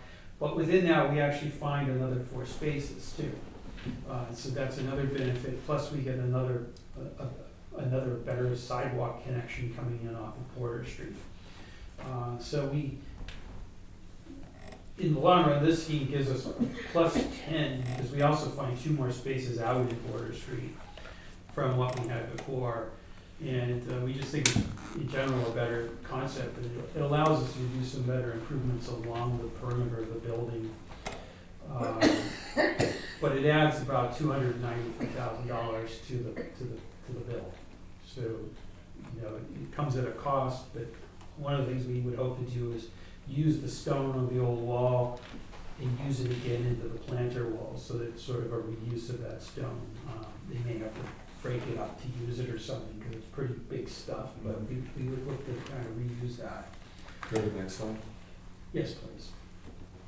So, some important goals here to this sort of this pocket park project. Improve public parking, enhance the appearance of town hall. We think we're taking what is essentially a lawn landscape and we're dispersing it, or bringing more plantings along the building, but also enhancing and adding shade, which obviously is important.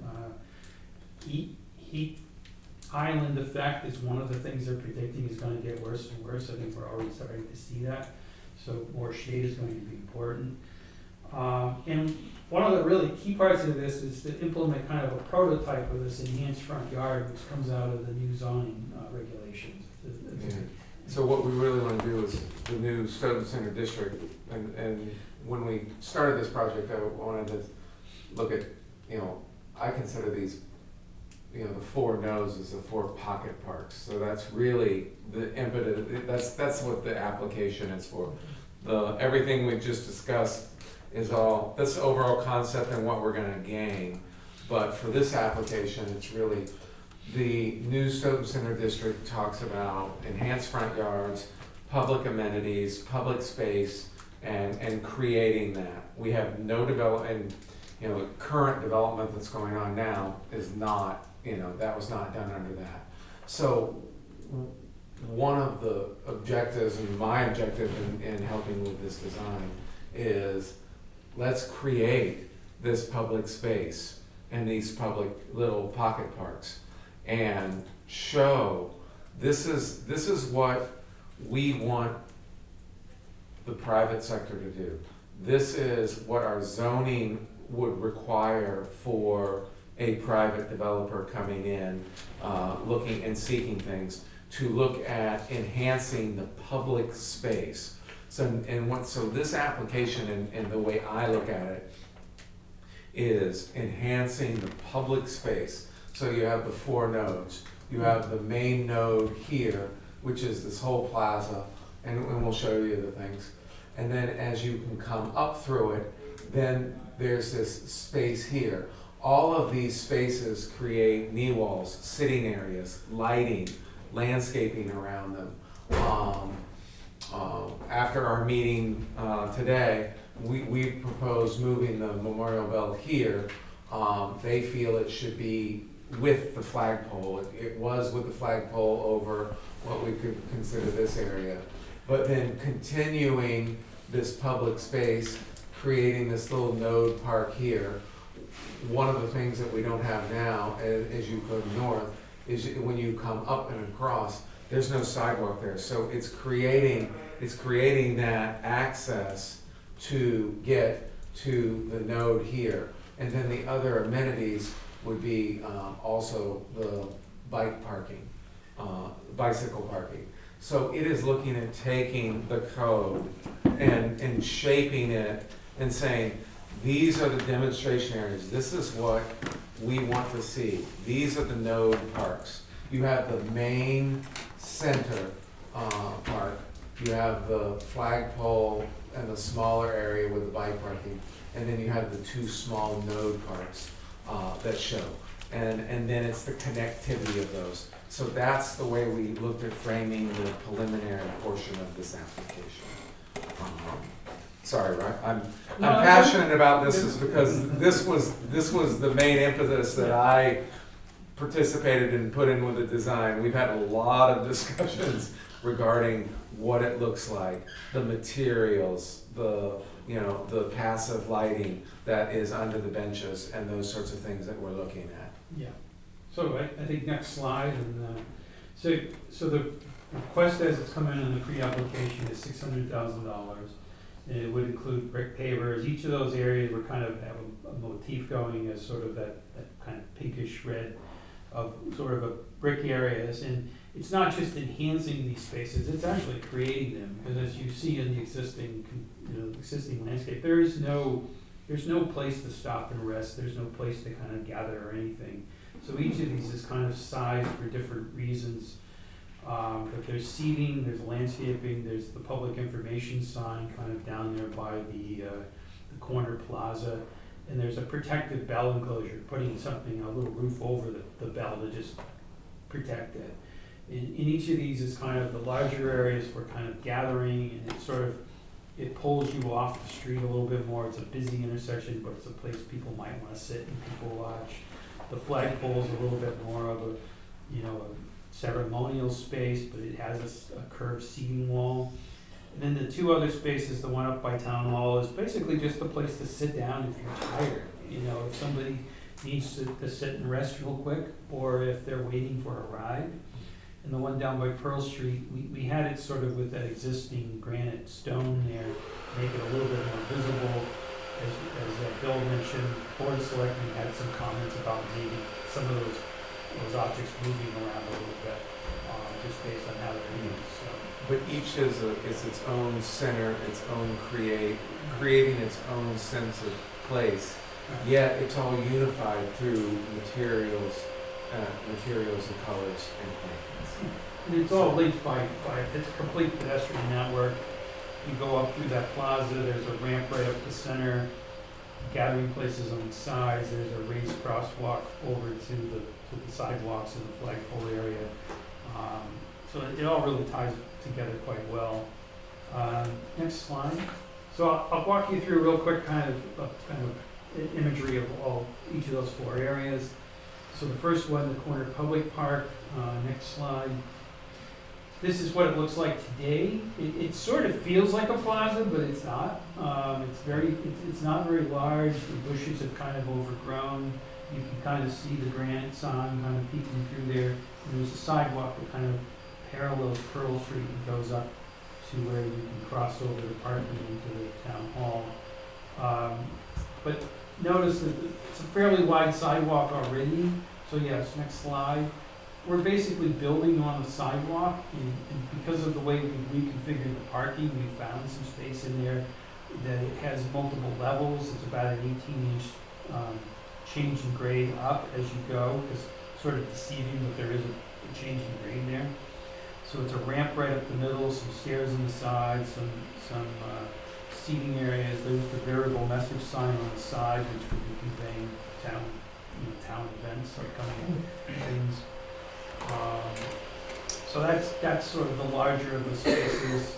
Next slide. You can see the flagpole in the distance, but there's nothing really going on in the corner of the building here. Next slide.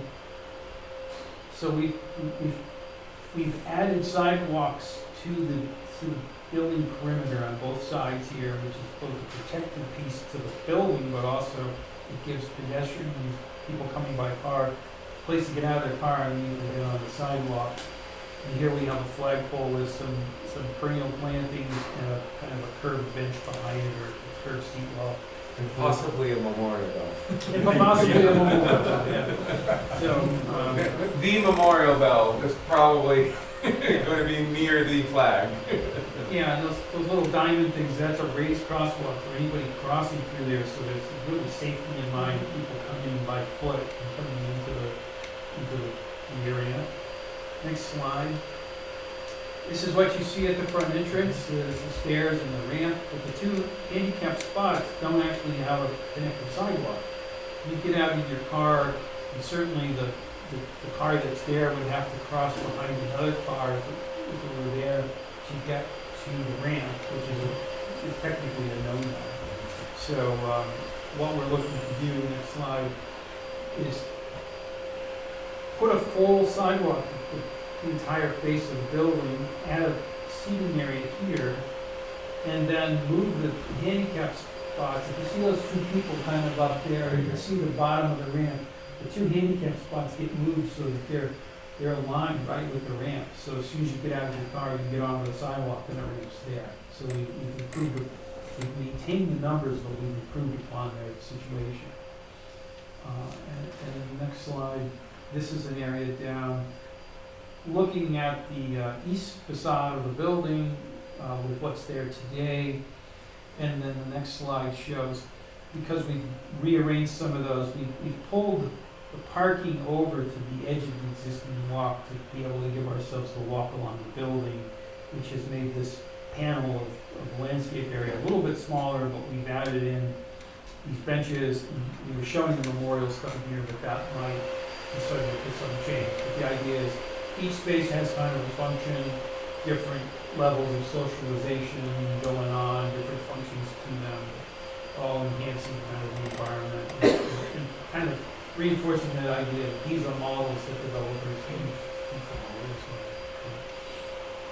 follow. And then I think there's one more slide after that. Schedule, which we've learned we're tweaking. You know your schedule. The pre-application went in on September 25th, I believe.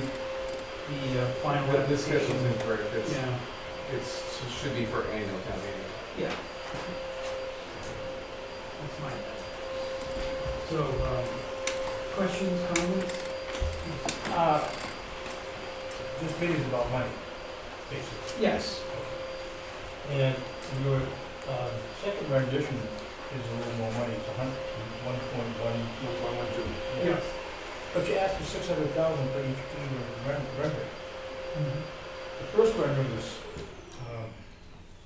830,000, you asked for 600,000 plus the recommended 600,000. That represents 72.3%. Why don't you ask for the same percentage on the rendering number 2, which is a much better rendering? We recommended $900,000 for recreational equipment down at the hands of school that went to pass. This whole concept is much more than I ever expected. This is really nice. And I think we should shoot for the bigger number. Well, I have to agree with you that I think the team in general prefers the more expensive layout. We think it's a better product. It's built more for the long term. We were just talking upstairs that if we do this project, we want to do it right. We want to get it done right. So Because it will be done once. This is a lifetime event Yes. that you put your fingerprint on. Right. So I would recommend that you make your request for funding commensurate with this dollar value of that second rendering. Or go for more. All we can say is no. I'll give you a counterpoint on that, though, is that I'm gonna wanna see that the cost you're asking for has to do with the work that's being done on what you've identified as a CPC area. That's why we asked. The for extra 600. work is landscaping and adjustment for parking to town hall. Right. It's not really a CPC. Okay. And So while I agree, I mean, I heard a little bit of you upstairs because we were trying to figure out how close you've done. and that's a I great. love the idea, set the example for the public. When you I mean, look at the we should do it renderings- first, we put it in our zoning, we should do it. Right, if you look at the renderings and the expanded, the areas that are outlined for a pocket park, so for the CPC funding, it doesn't really change much when we go from one to the other. However, the cost does come up quite a bit because we are relocating that wall. Yeah.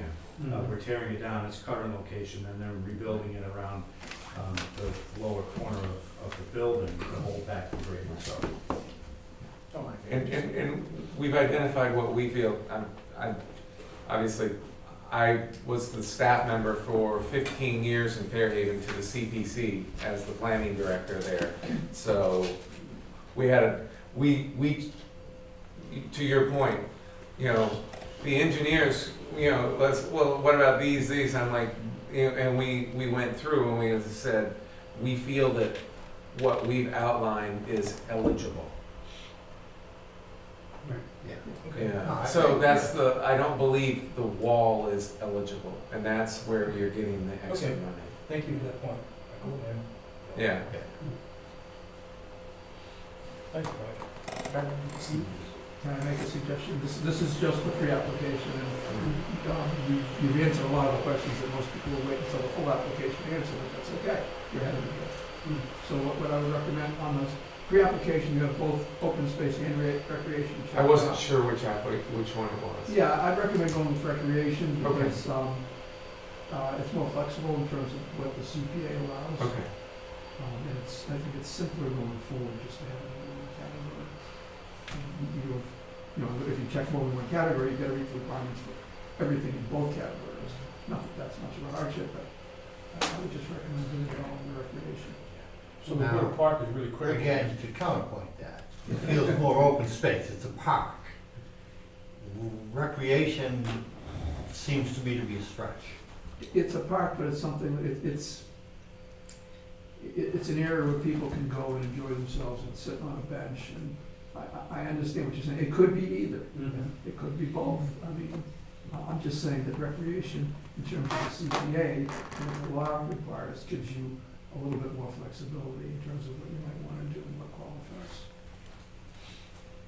Can we do the application and put kind of both, and you as the committee decide?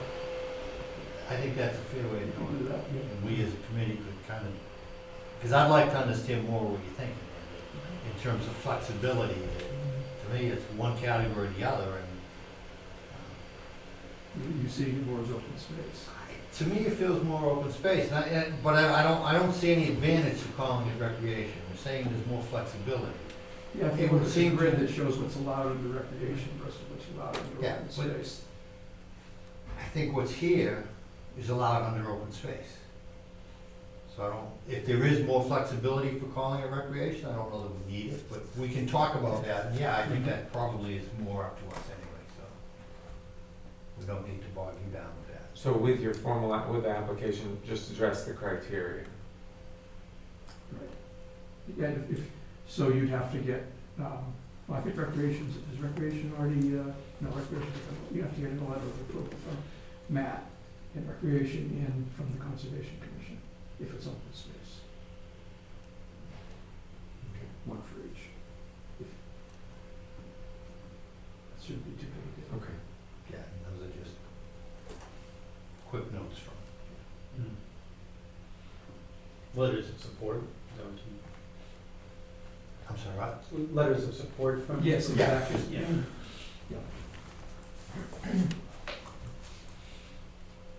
Yeah, and I think likewise, we'd be looking to see the Board of Selectmen supporting, I know you just sat with them, and show it as, all that support makes it a little bit more amenable when we get to town meeting. Right. So that's all. The broader base of support we have, the better off we are going in. I don't think it's a big deal between the two, but it just feels more open space to me than recreation, that's all. It's a little bit of both, that's why I put them. Yeah. Well, I think we're gonna justify to go with a more flexible approach. Is what it gives us more Yeah, flexibility. it's, I guess I have to look at it, it's more going forward, and in my head, it's just reflexively, I think, if it could be either, you'd be better off with recreation, but, that's, when we look into it some more, and the committee can discuss it. Didn't recreation always have that funny little caveat, you couldn't use it for maintenance? That's the way I remember it, it was a funny little. No, it wasn't maintenance, because you can't use. We can't use anything, You can't use Can't anything. use even an open space or. Right. No, You'd have to build a brand new ball field versus, no, let me look at it, it's. Well, we're creating brand new spaces. Yeah. yeah, either way you slice it. Yeah. I mean, there was a difference in the very beginning, and then they opened up recreation Right. a little bit. Yeah, at first you couldn't spend recreation money on property that wasn't obtained by the CPA. Right. That was at the beginning of the CPA. That, the legislature changed that, because that was a huge constraint.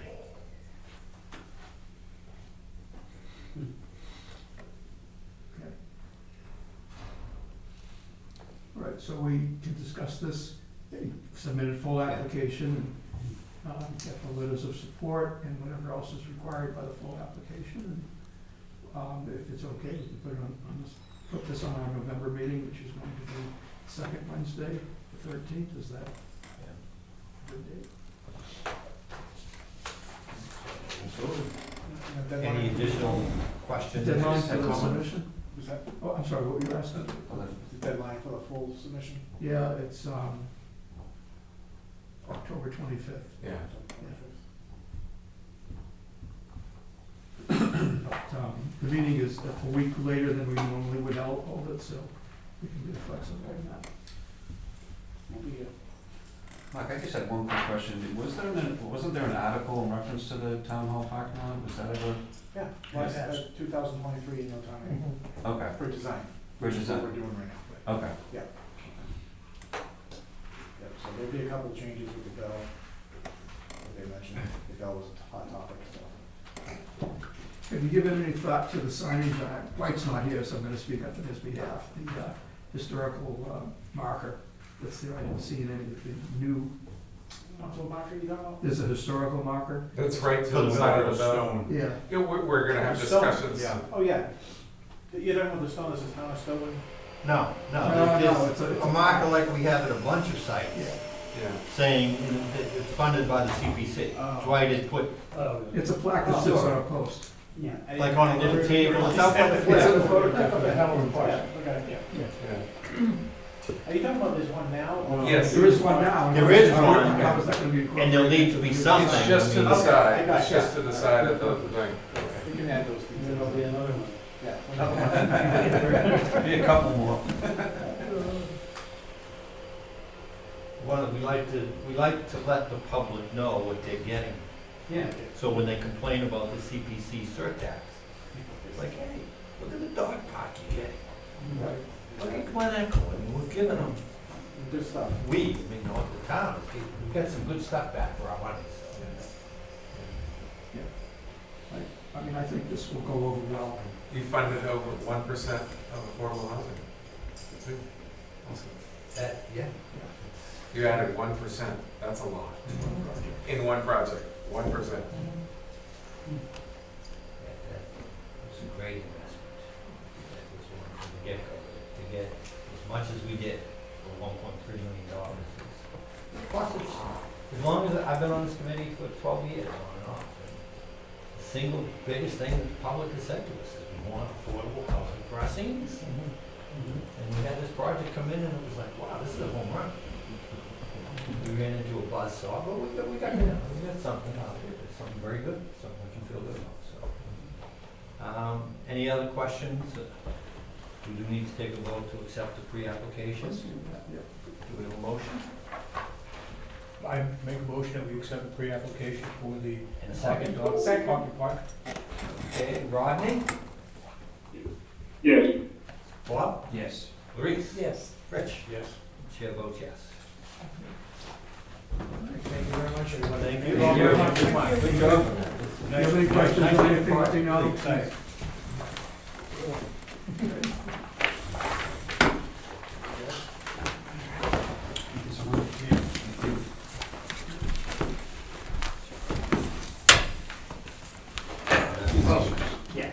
One last item, under item number 1.